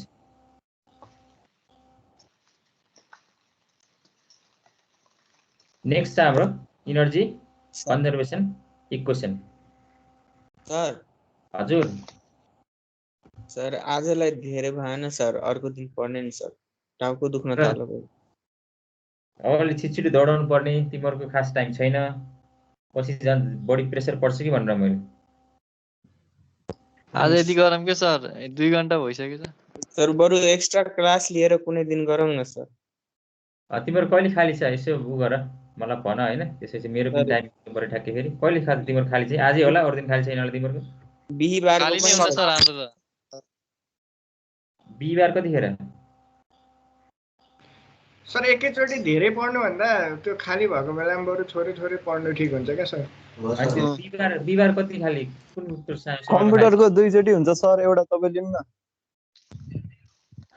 प्रोग्रामिङको 2 चोटि प्र्याक्टिकल हुन्छ, त्यो एकचोटि तपाईँ लिनु के। के भन्नु न पहिला मलाई, कुन दिन खाली छ तिम्रो कम्प्युटर? शनिबारको पढाउनु न सर। सोमबार र बिहीबार कम्प्युटर प्र्याक्टिकल। सोमबार र बिहीबार कम्प्युटर प्र्याक्टिकल हुन्छ सर, एउटा चाहिँ तपाईँ पढाउने क्या। विकमा एउटा मात्र प्र्याक्टिकल हुन्छ सर। सोमबार कतिखेर भन न, टाइम 10:15 देखि 10:15 देखि हो सर। मेरो बिहीबार पनि 10:15 हो। हजुर सर, अब सर 10:15 मै सुरु गर्नुपर्छ भन्ने नि त छैन नि सर, 11 बजे गरे नि हुन्छ सर, 12:45 सम्म हुन्छ। त्यही त बिहीबारको चाहिँ लिनु पर्ला। हो सर, त्यही गर्नु न। हामीलाई गाह्रो भइरहेको छ दुईटा प्र्याक्टिकल लिँदाखेरि। प्र्याक्टिकल क्यान्सल हुनुपर्छ, क्यान्सल। एकचोटि यसो सिआरले कुरा गरेर मलाई इन्फर्म गर न। ल सर, त्यही हजुरको कुरा नि राखिदिनु पर्यो, त्यही भयो। ल आजलाई यति गरौँ त्यसो भए। सर आजलाई यति गरौँ। हुन्छ सर। हस्, हुन्छ हुन्छ।